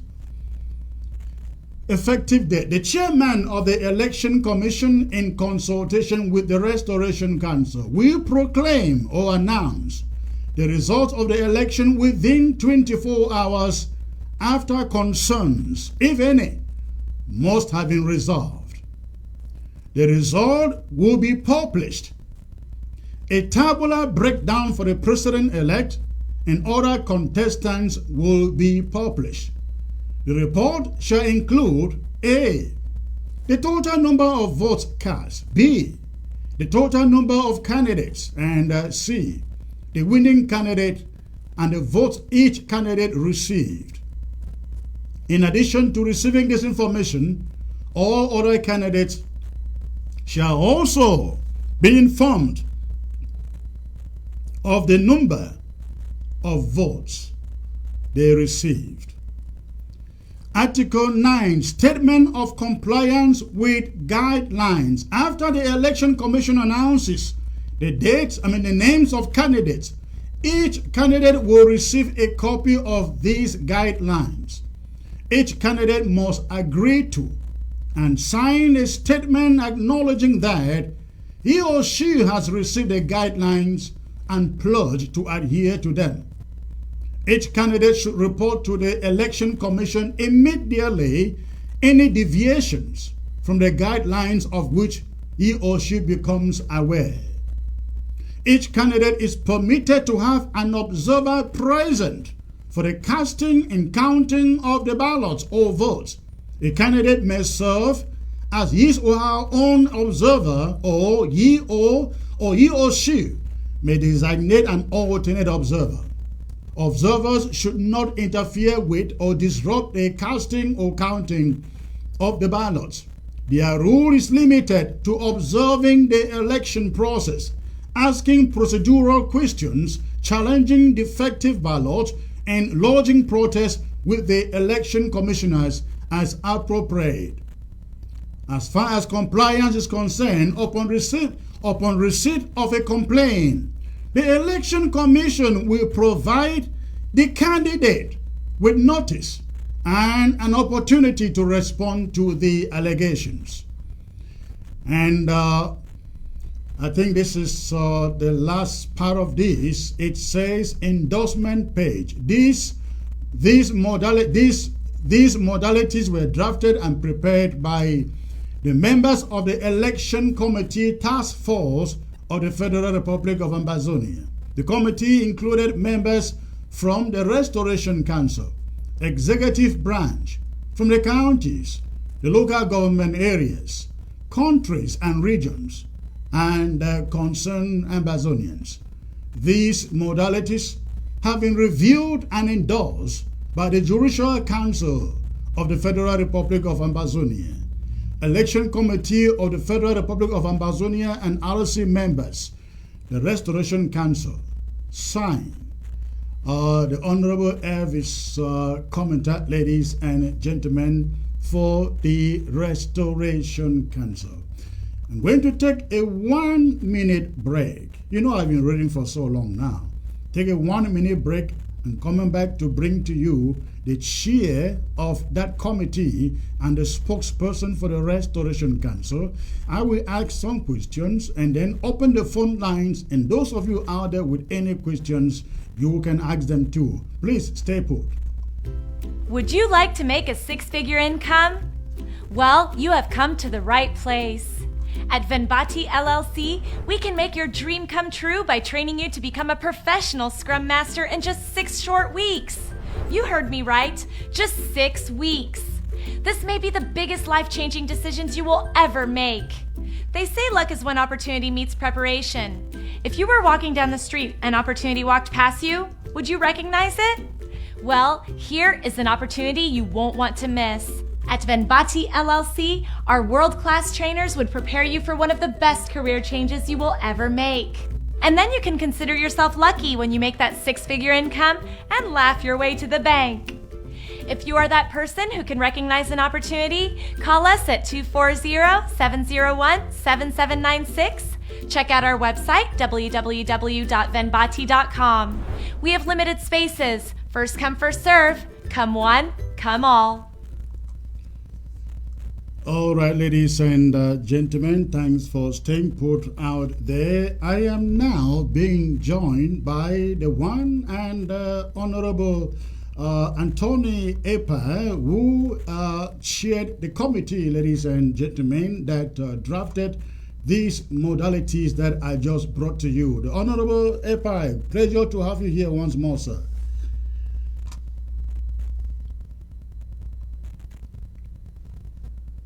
I want to greet the Ambazonian people, and I want to greet specifically our restoration forces who are there sleeping in the bushes under trees, doing a very wonderful job for us to maintain this fight. I want to also greet all those who are held in prisons and those in La Republique who are there as refugees, those in Nigeria, in Ghana, all over the world, South America, who are also suffering in refugee camps. I want to greet all the listeners, the international community that is listening to know exactly about the democracy which we are bringing back, which started in 1953 and which this IG is bringing back, so that we know, so that the world will know that Ambazonia means business for democracy. Thank you very much. Thank you, Dr. Epa. Great to see you again. We are also joined, ladies and gentlemen, by the communications director at the Restoration Council, talking about the Reverend Njini. Reverend Njini, it's a pleasure having you, sir. Yeah, Secretary Chris, the pleasure is mine. We are glad to have you again, bouncing back, the Anchorman. And it's my pleasure to be on this platform again to share with the people of Ambazonia who are patriotic, their cause, and devoted for this revolution. We want to especially greet all the sympathizers of Ambazonians wherever they are around the world who have this burden for our people who are being, suffering the genocide that we're suffering back there in Ambazonia, and especially the no-nonsense voices in the bushes who have kept up and raised the flag to sustain the struggle this far. Our hearts are burdened, very much burdened, and I think even those in the refugee camps around the world, in Nigeria, in the Equatorial Guinea, in Central Africa, everywhere they are, their hearts are bended on the cause of the struggle, and we are rallying behind our boys and our girls who are committed to this cause.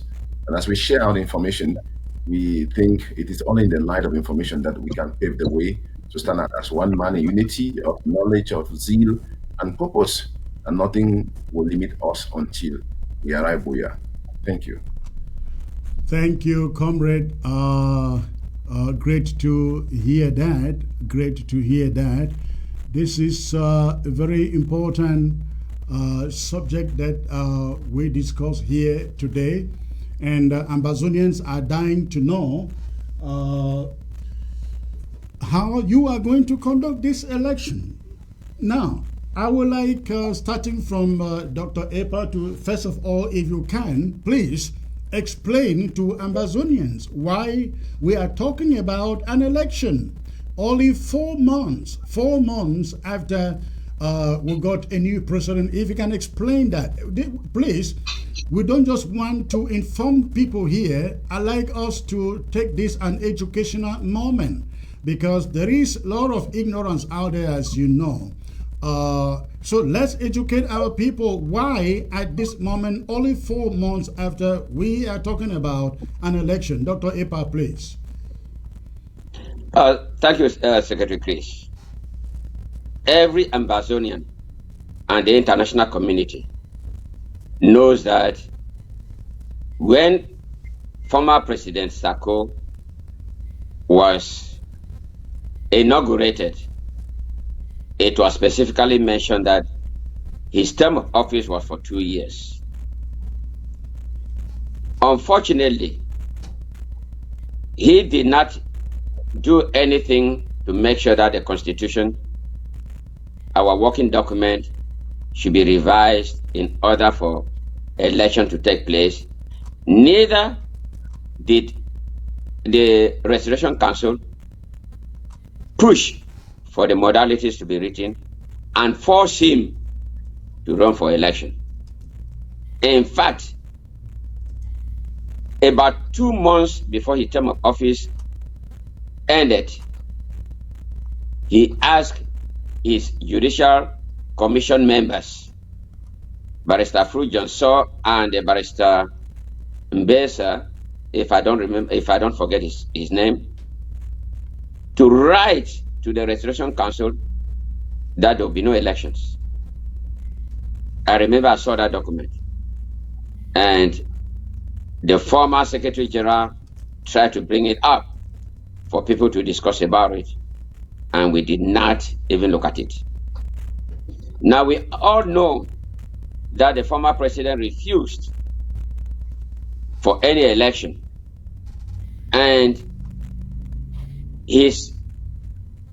part of his cabinet, who are working with him even up to now, pushed the idea that there was no election in the Constitution, and that the former president has to be there till we get to Boya, even if it was going to take us 30 years. I don't say that we're going to be there, we're going to fight this struggle for 30 years. It's going to end a few months or years from now. That was the notion. And he created a very serious problem and he's still creating the problem up to now.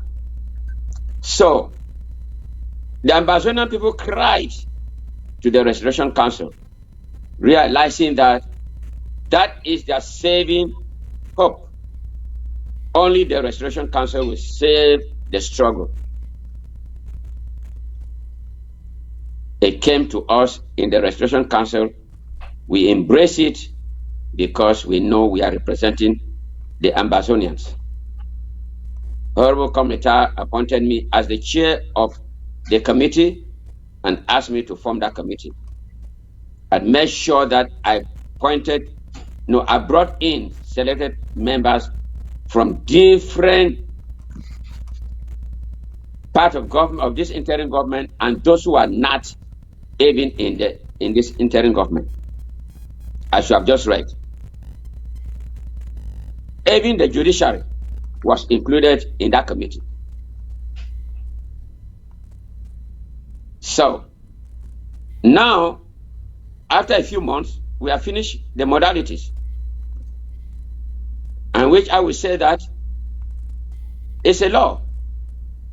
Although some people are saying that's not a law. That's okay, but the modalities are there. If you want to call it only modalities. The modalities are there. That the Ambazonian people were crying and blaming the Restoration Council for not doing anything for 2 years to force Sako to come and run for the elections. We have now done the work in a few months. We have already announced that is the chair of the election commission has already announced the date of the election to be on the 6th of September. Oh, I didn't realize that. Yes, it was announced on that APP day. That was last Thursday, and there was some surrogates were crying foul, questioning why these modalities or law was not given to the president for her to sign and all that type of thing. The Constitution gives the Restoration Council total power over the president. And the Judicial Council, as some people think, is not an independent organ in this interim government. In fact, if you go to chapter 7, that's Article 18, location. There shall be 4 strategic offices located within the office of the President of the Federal Republic of Ambazonia. The 4 offices are the Judicial Commission, that is JC, Ambazonian Security Intelligence Agency, AMSIA,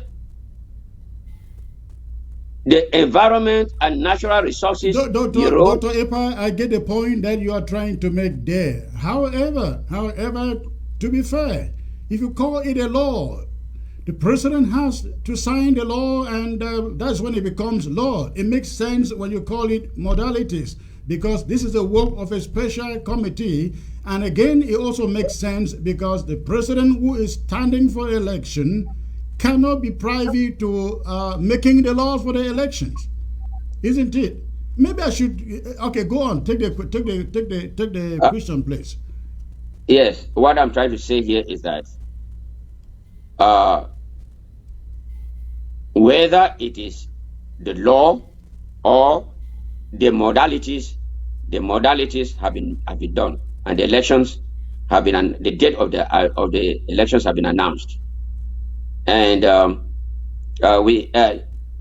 people call it modalities. It's modalities. Those who still maintain that it's a law because the Constitution does not give the president. There's nowhere in the restoration in the Constitution that says that the president must sign every law. No, it's not. And anybody who can bring that part of the Constitution, send it to me. I have the Constitution right here. There is no place that is stating that we don't have, Ambazonians do not have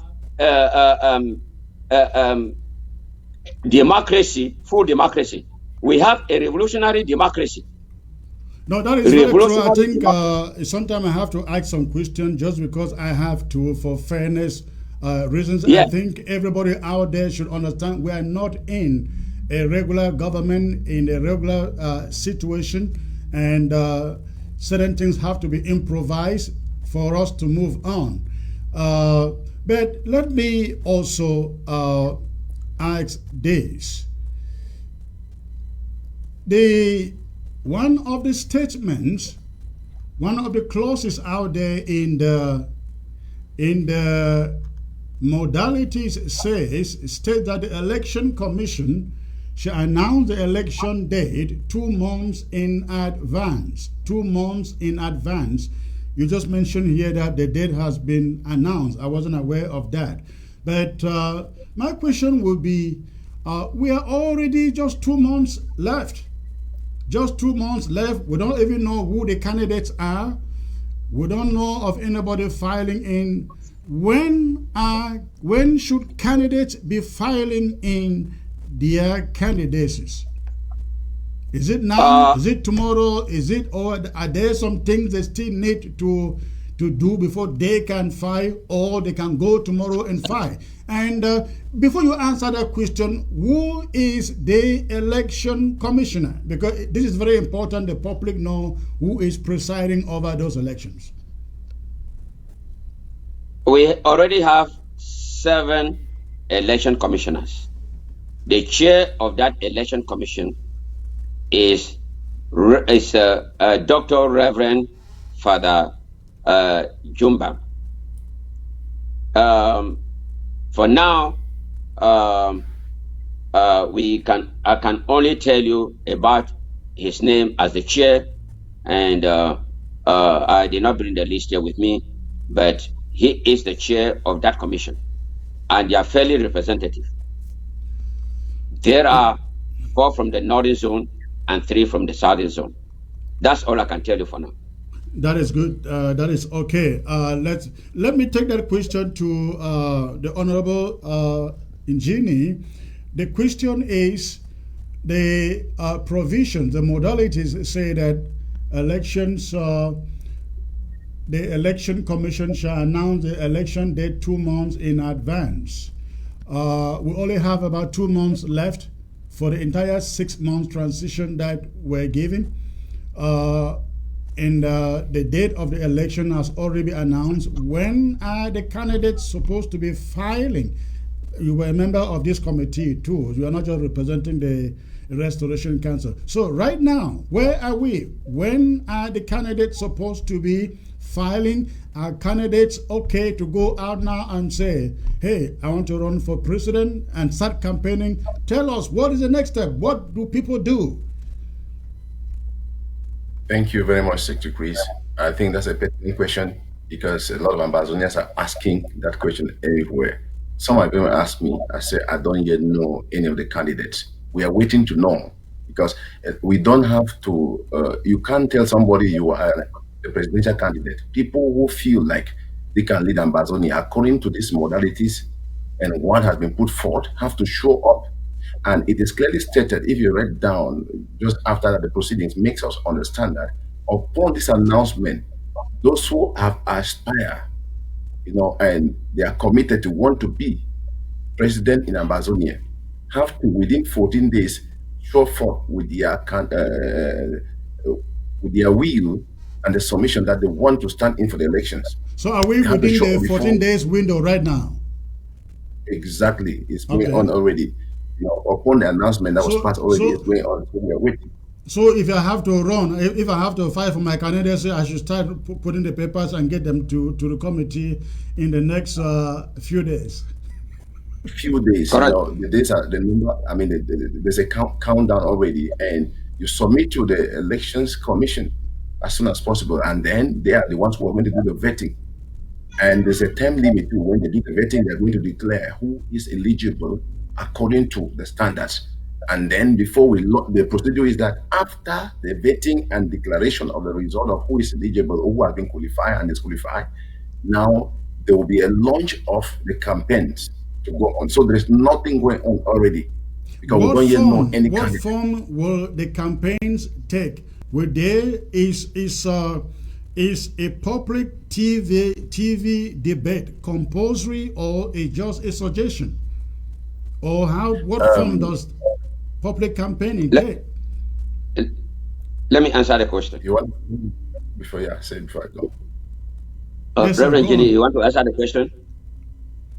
Go on. Yeah, go on. I will go. Go on, Yeah, Dr. okay. I Eba. was saying. Okay. Dr. Reverend Jenny, go ahead. No, Reverend Jenny, go ahead. Okay, thanks.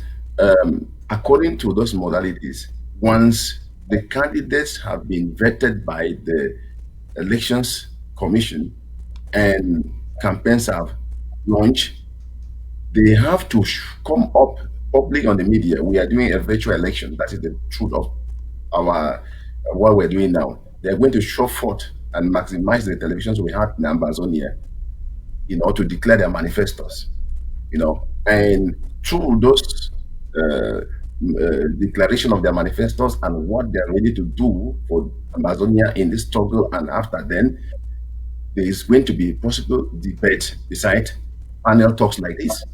So we're going to maximize every opportunity. So the official platforms will be the TVs we have in place, and from there the information will be broadcast or diffused through the different forums of the social media that's available. I think a potential candidate out here on the social media is asking for contact information for those who want to fight. What is the contact to fight?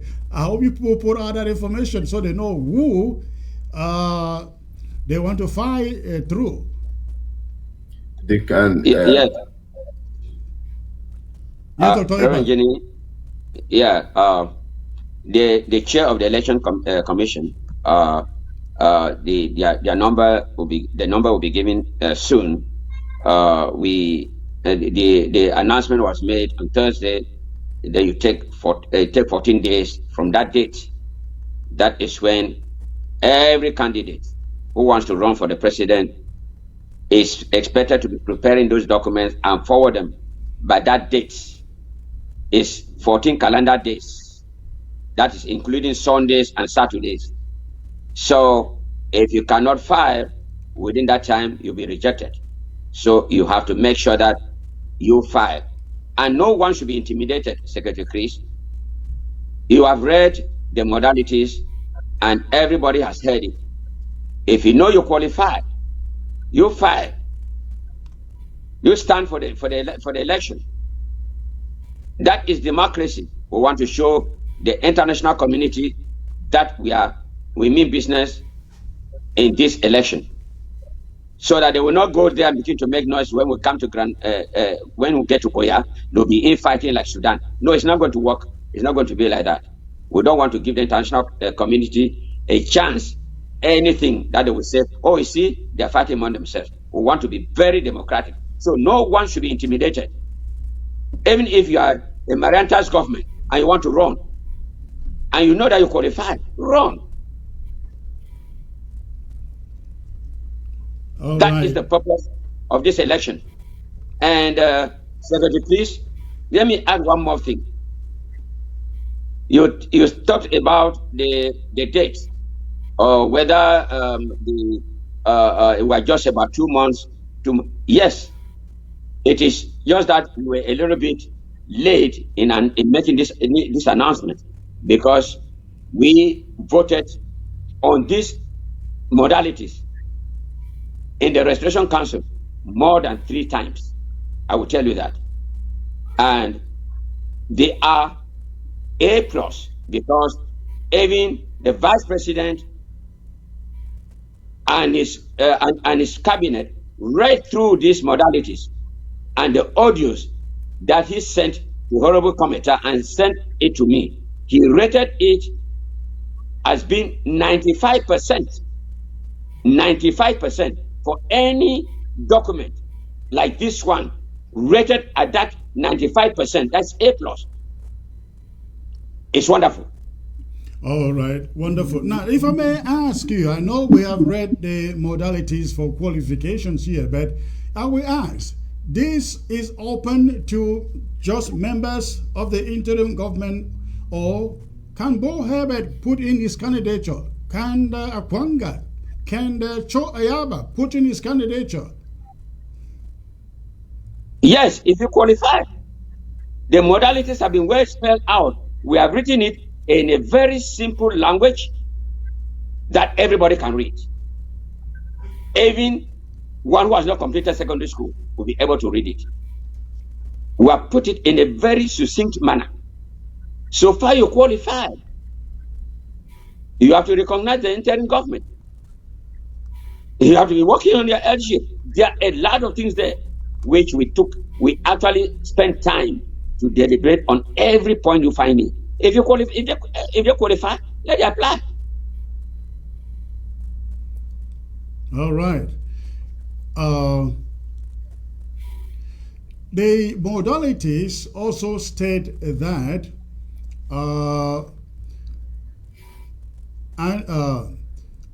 candidates coming in or applying to be, running for president should come in with their annual receipts of citizenship independence dues, payments, annual receipts. It doesn't say how many years, but it says annual receipts.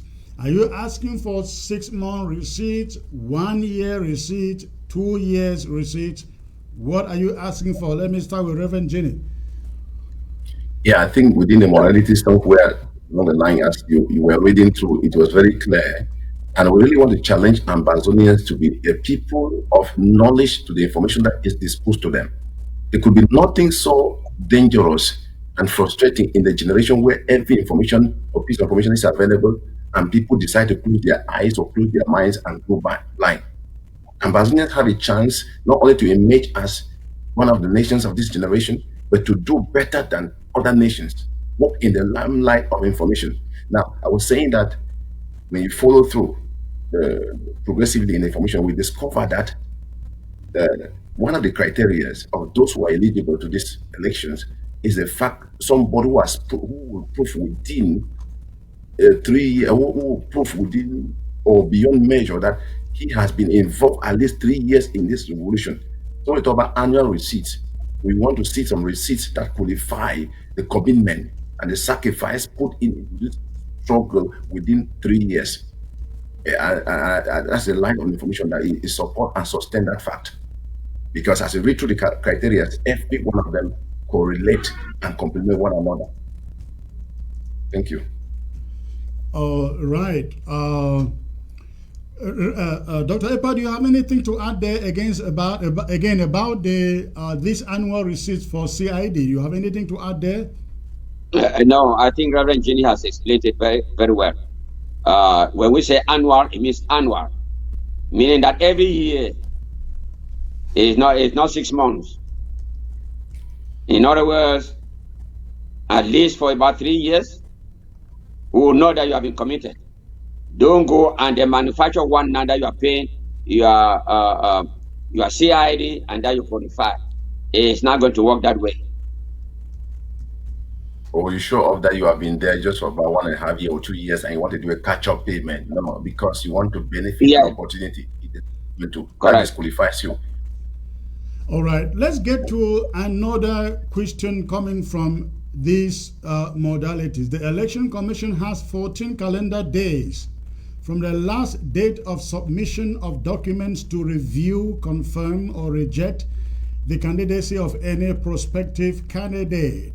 Now, after they review, assuming they reject anybody's candidacy, is there room for appeal? Yeah, there's room for appeal. When you read down before running up the paper, there was what they call the post-election challenges. No. There's Before provision the here. election, you know there is voting before the election. So the candidates are voted before the elections. So if, assuming that I put in my candidacy and you turn it down and say Chris is not qualified, do I have the chance to appeal? Yeah, Yes, I was saying you appeal to the commission. Yeah. All Besides right. post-election challenges, you also have pre-election challenges. And that falls now within pre-election challenges. You have to appeal to the commission. Okay, reviewed. all right. Let's take this other question again coming from the modalities. It says the ROC members, LGA chairs, and country and regional coordinators are the only eligible class to vote, either by hand or virtual voter. My question is, you know that there are counties, there are LGAs, there are counties that have no LGAs. You know, you are aware of that, correct? Yes. I give you, for example, Indian. I don't know whether Manu falls within them, but about 2, 3, or 4 counties really don't have constituted LGAs.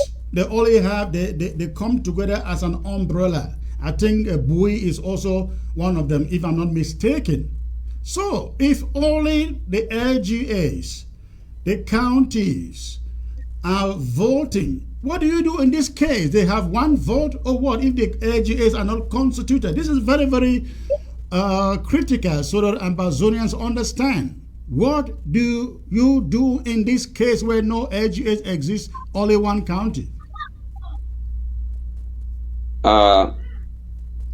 Reverend Jenny, want me to answer the question? Yeah, go ahead. I will support. Okay. Secretary Chris, we envision that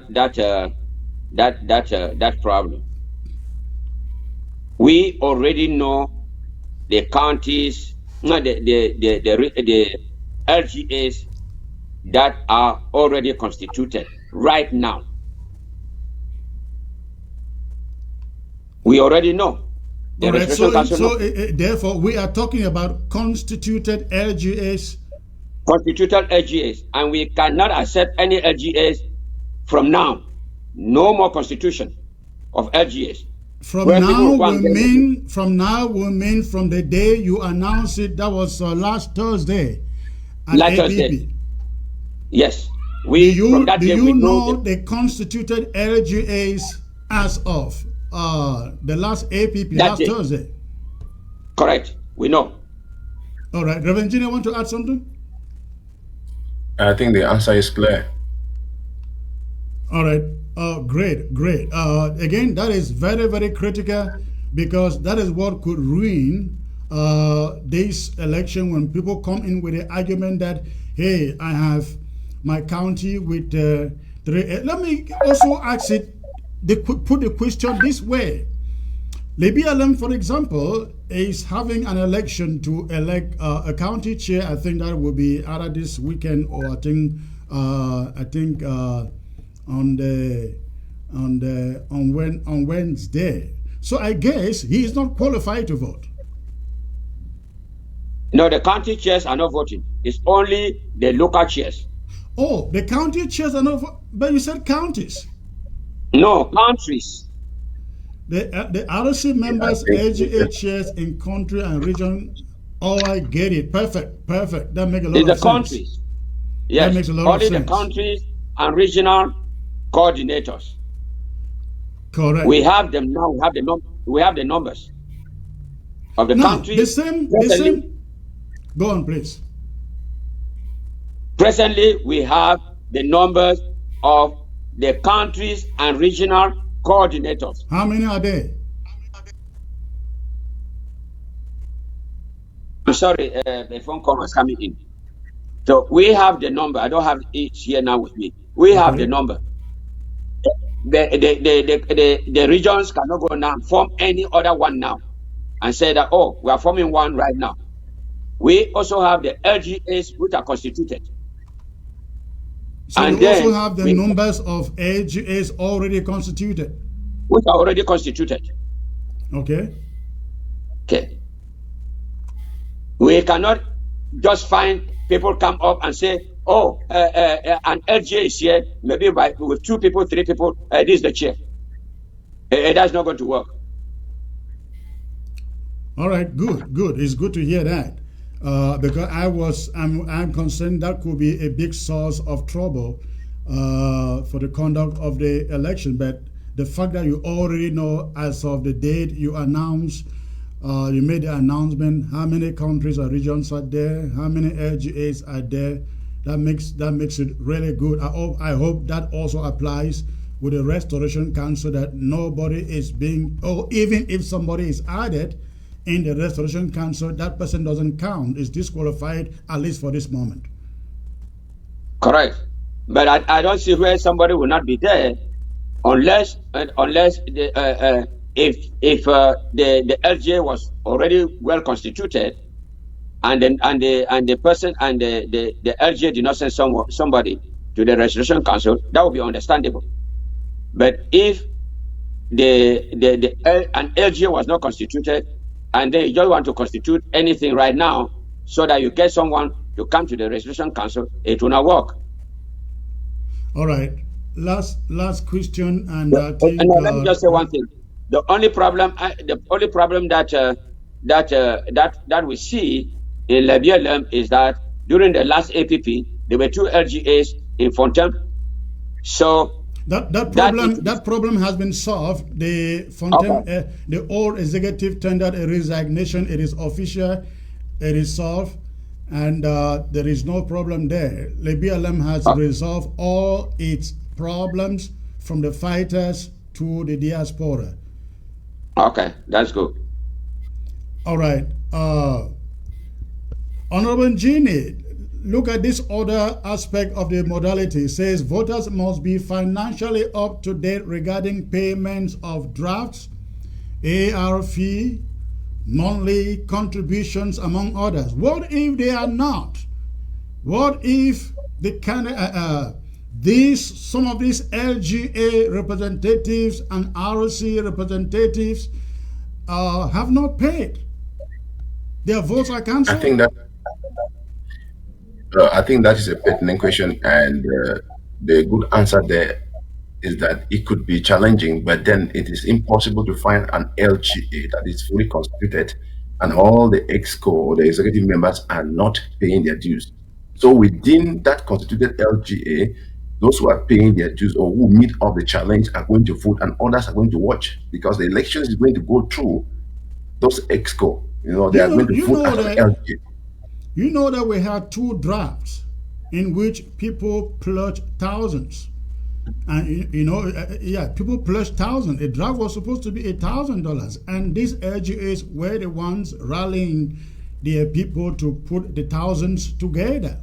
And you know that at the end of the day, most of this money never came in. So we are dealing with the same people. Some paid part of it, some just didn't pay. Would part of it qualify that person to vote? Yeah, it will be proven, because we all understand that we are in the revolution and there were crises. We had major heartbreaking and traumatizing crises that frustrated and paralyzed the hands of many people who were willing to carry through successfully their draft and their payment. But then, when we understand the past, this is what happened and hindered or limited those who would not fulfill their full commitment. What about the present? We're going to analyze that, And I'd like to also say here that coming up to talk about these things, we really appreciate what ABS has done. I believe that other televisions in Amba will also do so. And coming up to answer some of these questions, already speaking to the people of Ambazonians who are, and the candidates, we don't yet know any, and we are eager to want to know who is ready for. Now, we want to say we are thinking of the possibility of having a town hall conference where is being coordinated by the RC, but to facilitate the work of this elections body that is put in place, so that they will answer with clarity and pave the way forward for Ambazonians, so that things can be clearly done and there's no limitation for anybody anywhere. So this is just one of them, and certainly the commission will be soliciting opportunities in different television to come up and to still speak, to educate.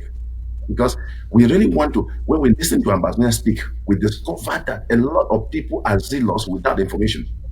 And the things we have been running from in La Republic, running from the failed IG, we need to avoid and secure the future only through sound knowledge.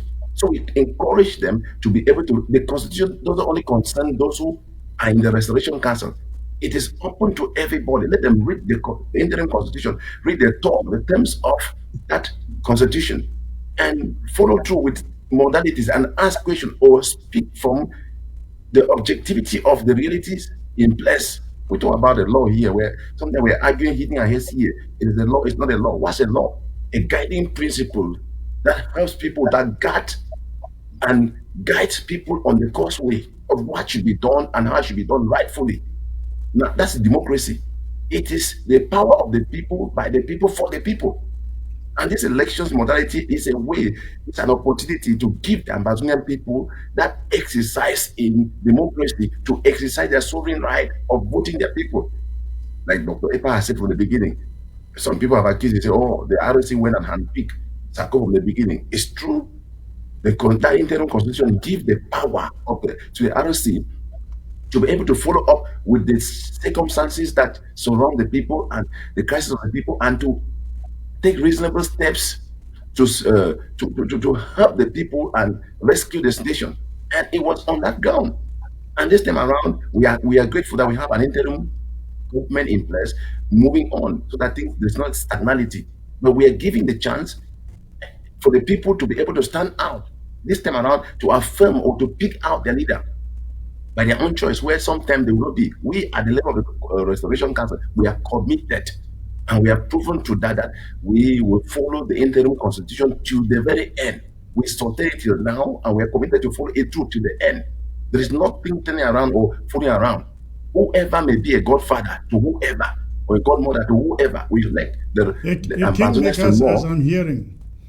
Or kingmakers, or whatever they call. We like Ambazonians to know we have an interim constitution. I know the kingmakers had a meeting over the week, and some people are so jittery, they can't stand it. Is there anything wrong with anybody prospecting to run? Gathers people and discuss about his campaign. Let it be, That is people ways of campaigning, but then we would like Ambazonians to know that whether they have the different ways of campaigning, let them go ahead and do that. But we are going to follow through with the modalities in the light of the interim constitution and make sure that the truth and justice of democracy prevails in Ambazonia now and into the future. Dr. Epa, please. Yeah, Honorable Jenny has spoken very well. I think the modalities is clearly specified. The campaign starts after the candidates must have submitted their candidacy, the documents, and they have been vetted and found that by the commission, the election commission, that they will stand for that election. That's when the campaign starts. But people can be doing some campaign behind if they want just to assess the waters. That is fine, but it's not official until their documents are submitted and they have been vetted by the commission, and they found that their candidacy it has met the requirement and any other thing that the commission wants. That is when officially the campaign starts. But I want to say again, no one should be intimidated. The modalities cannot be changed by one person. No one can influence those modalities. Even if I said I was going to run right now, I have to follow what is being written there. The Election Commission cannot give an exception because I was the chair of that committee. No. If Reverend Gini wants to run as the president right now, the modalities are not just going to favor him because he has to meet the requirements. That is how it is. And no one should intimidate anybody. I want to make that very clear. No one should intimidate anybody. Can Dr. Sako put in his candidature this time? At least you don't have, you still don't have it written in the Constitution, but you have the modalities. Well, he cannot because he has been impeached and removed, meaning that he has no position in Ambazonia. Even on ground zero, he cannot get a position. Oh, that is serious. Because he has been impeached and removed, and he has formed his own government, and he has not apologized. There are a lot of things that we are going to that need to be addressed before we get to Ambazonia, to Goya. Many people need to come out and actually plead to the Ambazonian people before the TV like this one, and say that they are very sorry. All right. I am going to open the phone lines to Ambazonians out there with questions. If you have questions, the line is open for you to call in and ask a question either from me or the panel. Again, the phone line is open. Go ahead and make your call. Make sure that your question is brief. Make sure your question is brief. This phone was shut down. Let me turn it on. Right. Again, ladies and gentlemen, the phone line is open, and you can go ahead and make your phone call if you have any question to me or to the panel. Okay? So you all have heard that, ladies and gentlemen. That is what lies ahead. I hope that those modalities have been well explained to the comprehension of everybody, so that nobody go there and talk ignorantly of what the process is all about, because in a few days I have seen lots of ignorance exhibited in fora out there. We must teach La République du Cameroon that we know what we are doing through this process, and we must also send a strong message to Sako and the little cronies out there who thought that elections were meant to vilify them. Elections are not meant to vilify anybody. Elections are not meant to vilify anybody. Elections are meant to assess the viability of every candidate. That's why elections are there. Again, ladies and gentlemen, the phone line is open. I don't know whether this thing is fully loaded yet. It was shut down, but you can go ahead. You can go ahead. I think the phone is fully loaded now. You can go ahead and call and make your contribution. Go ahead and call right now and make your contribution. It's a great day in Ambazonia. I hope that all confusion and all questions are now laid down, and you can identify, and the candidates start putting out their names and their program, their agenda, and you start identifying the candidate to align with. It is important that you know nobody automatically qualifies. Everybody, including the incumbent leader, has to put in her candidature to be voted, to be qualified, and then to stand election. Now, do not forget, the current leadership was never voted. It was nominated. If I'm wrong, Dr. Epa Revengini, you correct me there. The current leadership was never voted. It was nominated. The nominated Tita Tita chickened out within a day, and it was turned over to, I mean, it nominated Tita and Iya Marienta. Tita chickened out, and Iya Marienta, being the vice, automatically took it over. That was how we got here. Let me get to the first caller from Ground Zero. Hello. Secretary Chris. Oh. Hello. Secretary Chris. Hello, sir. Good evening. Yeah. Thank you. I'm calling from Nizam County. Okay, and what is in your mind, sir? Yeah, I'm grateful. I'm happy that the Restoration Council finally is waking up from sleep. I think that the behavior of SACO has actually pushed them to work, and I believe so. They took the SACO for a pastor, thinking that he is there to do the right thing. But he has proven them wrong, that until you test somebody, you will not understand who that person is. Yes. Yes, so I want to salute them. It is a great job they have done. And the question you have also given. Now, let me ask this. What if we have a candidate from Ground Zero? What would you do? Can somebody from Ground Zero stand that election? That's a good question. Really good question. Let's allow them to answer. Somebody put on a candidature from Ground Zero, and he passes all the other modalities. Can he or she stand the election? Yes, the answer is a big yes.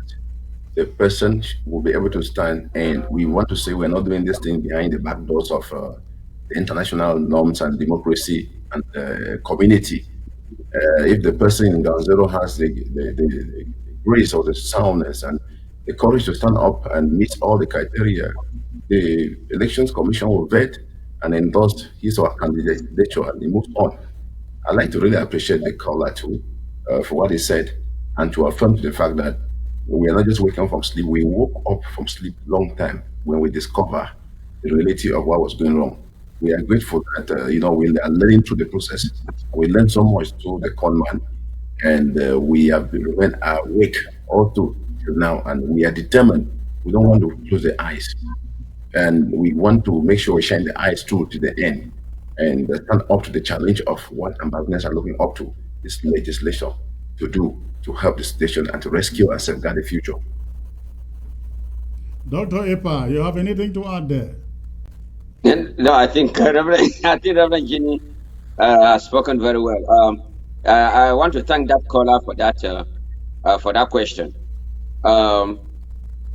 If anybody from Ground Zero meets the criteria and knows that the security for him is okay,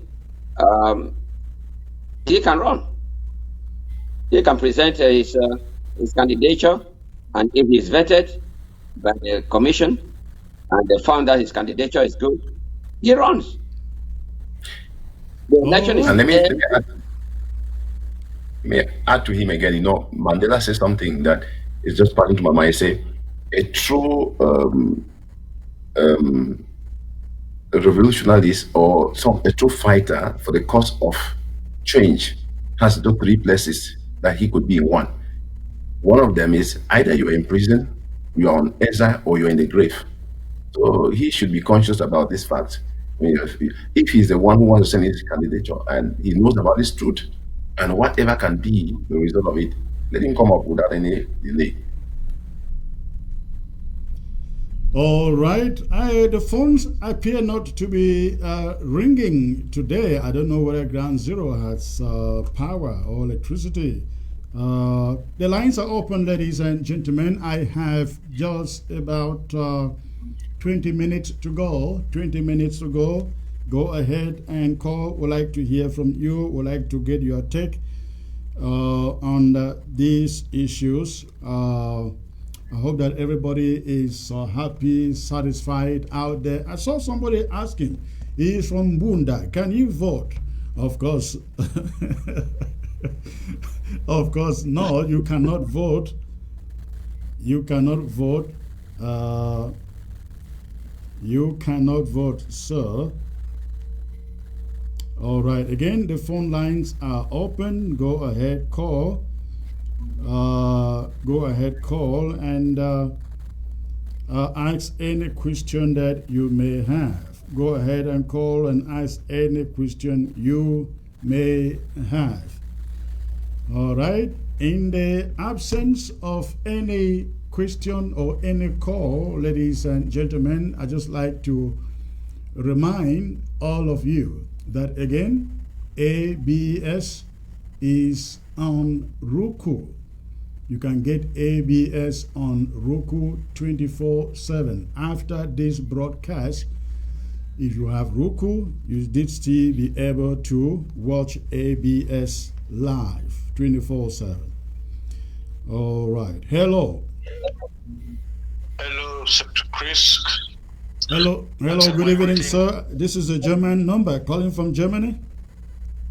Yeah, calling from Germany. Just want to greet you and the panelists, and I want to show concern and appreciation for the work that the Resolution Council have been doing. I want to ask a question, but before then, I don't know. I don't know if the Restoration Council actually considered the atmosphere at the moment, the struggle and what is happening on ground, and the opinion of the people before bringing up an issue now regarding elections. I know it's something that was prescribed in the Constitution or before the installation of Madame Iya Marianta, but I don't know if they really considered how the people might react to this. The principles they are brought forth, like the democratic principles, I think, to my own opinion, those are very best principles that will work on the ground. I don't know if they took some consideration on that, because when you say when you talk about consideration, are you talking about consideration for some candidacy from ground zero, or what are you referring to? Yeah, consideration, because I heard from the principles of the elections, the democratic principles they have read, but how will it permit a common man on the ground to participate in this election? Is it going to be universal suffrage for the people, because you talk of a Zoom call?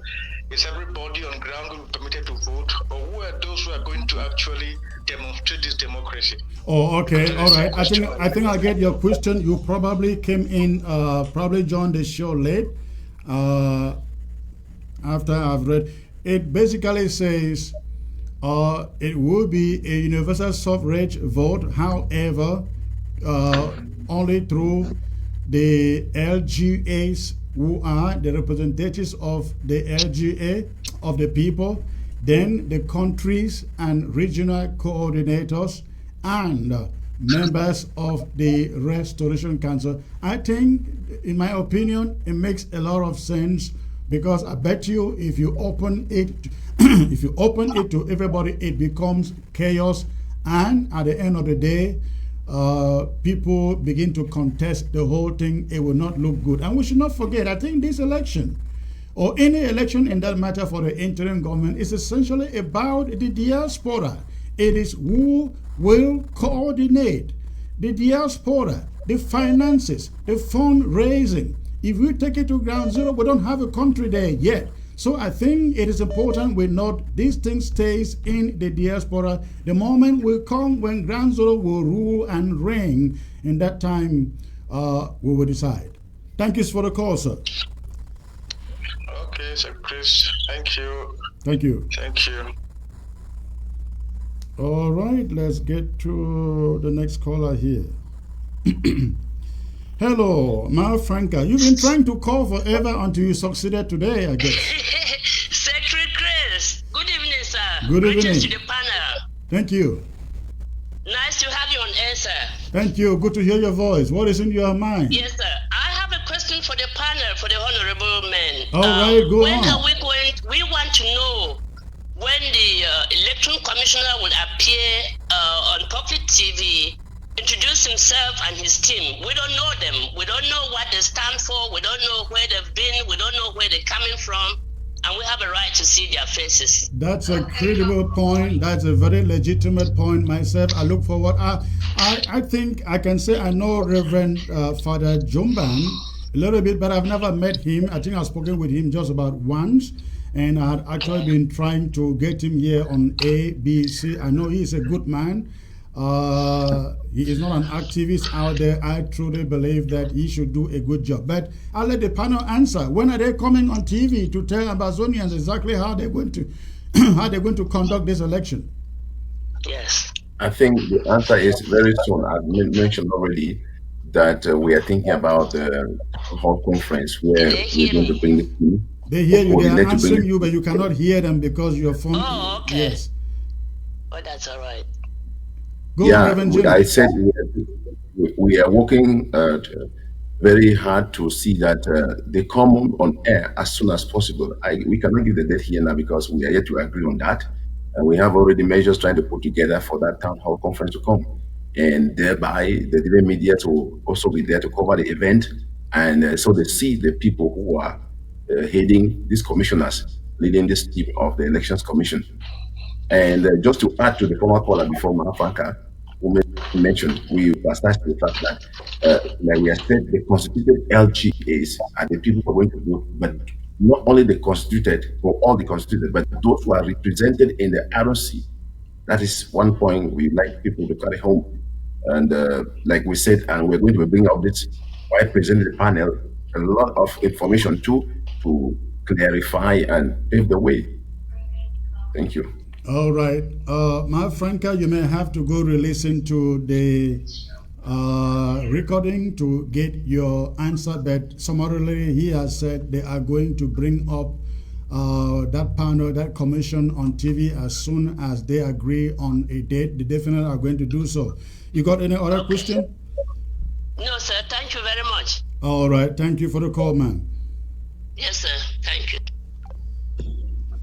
All right, I think we are going to call it a night here. Gentlemen, if you have any other thing else to add before we go, Dr. Epa, you go ahead, sir.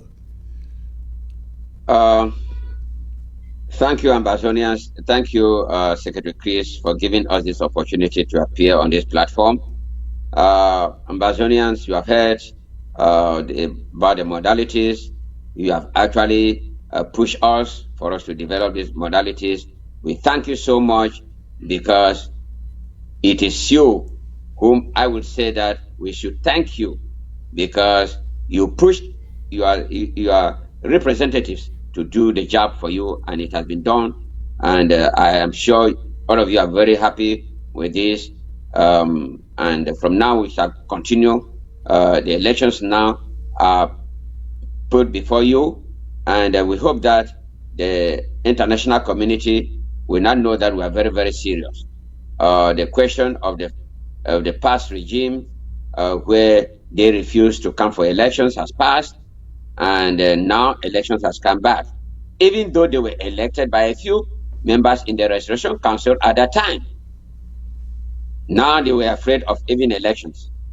So this election, we have expanded the number of people who are going to vote. We would have just said that the Restoration Council should be the one to vote, but we wanted to expand it, that the LGAs, chairs, or LGA representatives, the region and the country coordinators, plus the Restoration Council members. That is wonderful. More members are going to vote for this election than ever before in this struggle. Not a few number of people who voted the former president twice, and then when it came to the time for him to turn over, he said, "Oh, election is not in the constitution," but he was elected. Thank you very much, Ambazonians. May God bless you. All right, thank you, Dr. Epa. And you are very correct. I think this is the very first election in which the electorate has, expanded. When Sisiko was picked by a little conclave of maybe a dozen of people.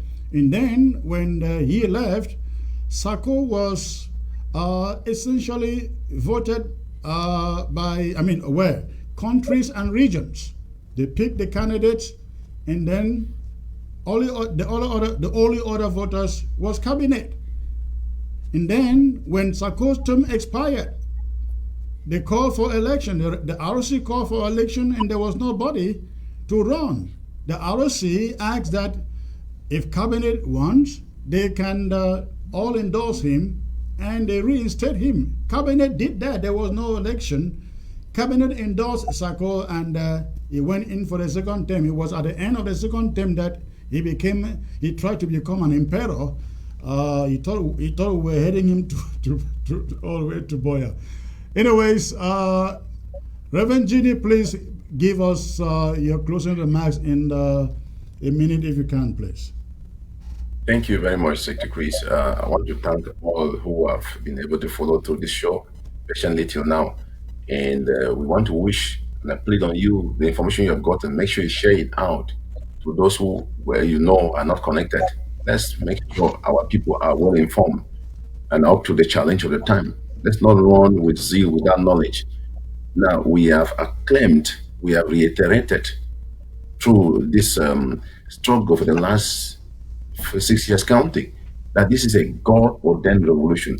And it has proven true, far beyond human zeal and confession, that God is truly in charge. And I like to say that while we are waiting for as many candidates as ready, I really look with a lot of eagerness to see who is wanting to lead forward, to stand the challenge for this election, to give a trust for Ambazonians. Now, while we are looking forward to that, we'd like to caution people, whether you are an activist or you are coming in for these elections or standing in as a president, let's know that we can fool around with men, but we cannot fool around with God. You know, it's more than just playing dirty politics. We are committed to do clean and transparent elections in Amazonia, first of its kind, which is paving the way forward for our country to be. And we believe so now. And God is jealous about the cause. Let some people not casualize themselves, or, you know, don't be too zealous to yourself that at the end of the day, you are just a casualty and you will see people get into Buya, but you don't have the chance to be there. Let us have that as a word of caution. When I read through the judges in the Bible, and I see how different people were arrested over different times, some for months, some for years, some very short, some very long time, to lead the people, I see the sovereignty of God in the way that when man understands, he don't fool around with God. Think about the kings of Israel. Many of them that came up, some ruled up to 52 years, but some for 1 day, some for 3 days, some for 3 years, some for 7 days. Just think about that. Now, God gives everybody an opportunity, and he glorifies himself in his sovereignty. But men need to know who he is, especially when it comes to this kind of moment. We are believing God and he's going to see us through. There is no demon, there is no force that will stop God for his purpose in Ambazonia. But if some people are not careful, they can become casualties on the way. So please, let us watch our way. We're waiting. The Elections Commission is waiting for the files of as many as can send in. God bless us. May God shorten the struggle and prosper Ambazonia. Thank you, Reverend Ginny. Thank you, Dr. Epa, for joining me today and bringing this education to our people so they have no doubt about what is being done and why it is being done. We hope that everybody out there got it, and please, we expect you to go out and be teachers. Let people not ask childish, ignorant questions and unnecessary contentions about this. I really want to believe that this has done the closing for some of the argument that I heard out there, and which is the reason why I decided to do this today. I look forward to coming back, I believe one of these days. I am not very sure yet, but please, I definitely will be back as usual. And let's all be custodian of this struggle and keep it going. No faltering, no turning back. I want to give kudos to our fighters all out there in the BLM for coming together into one red dragons. Also like to appreciate all of you out there from the BLM County. This is the time to form those boys and kick La République du Cameroon completely out of the BLM. They need your financial support, and this couldn't be a better moment for that to be done. Just like to remind you again, please, if you are in the diaspora, you haven't downloaded ABS on your Roku, please do so, so that you can begin to watch ABS 24/7 in the diaspora on your television set. Thank you very much for tuning in. I look forward to, again, being back, God permitting. I really hope I will be back soon. I'm just hoping that. Again, thank you for tuning in. God bless you all and good night. Would you like to make a six-figure income? Well, you have come to the right place. At Venbati LLC, we can make your dream come true by training you to become a professional Scrum Master in just 6 short weeks. You heard me right, just 6 weeks. This may be the biggest life-changing decisions you will ever make. They say luck is when opportunity meets preparation. If you were walking down the street and opportunity walked past you, would you recognize it? Well, here is an opportunity you won't want to miss. At Venbati LLC, our world-class trainers would prepare you for one of the best career changes you will ever make. And then you can consider yourself lucky when you make that 6-figure income and laugh your way to the bank. If you are that person who can recognize an opportunity, call us at 240-701-7796. Check out our website, www.venbati.com. We have limited spaces. First come, first serve. Come one, come all.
Amen.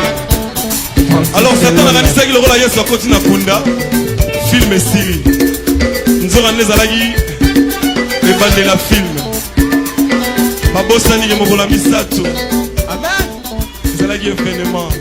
Mo kola ni bosse les gagi. Ya mi bale les gagi. Mais mo kola misato. Les alagi mystique. Les alagi nani. Les alagi mystique. Na soda bachagi na libango bachagi. Amen.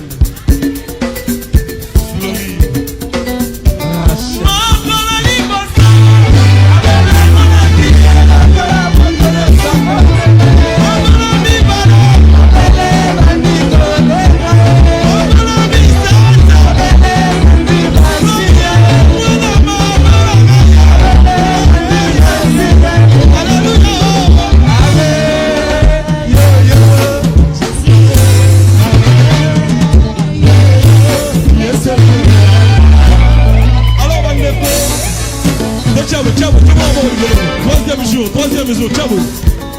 troisième jour. baefenema nyonso oleka me oyo ekoleka te. Dites amen. Oyo eza mystique, troisième échelle. Amen.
Matunda, matunda, matunda, matunda, matunda, matunda.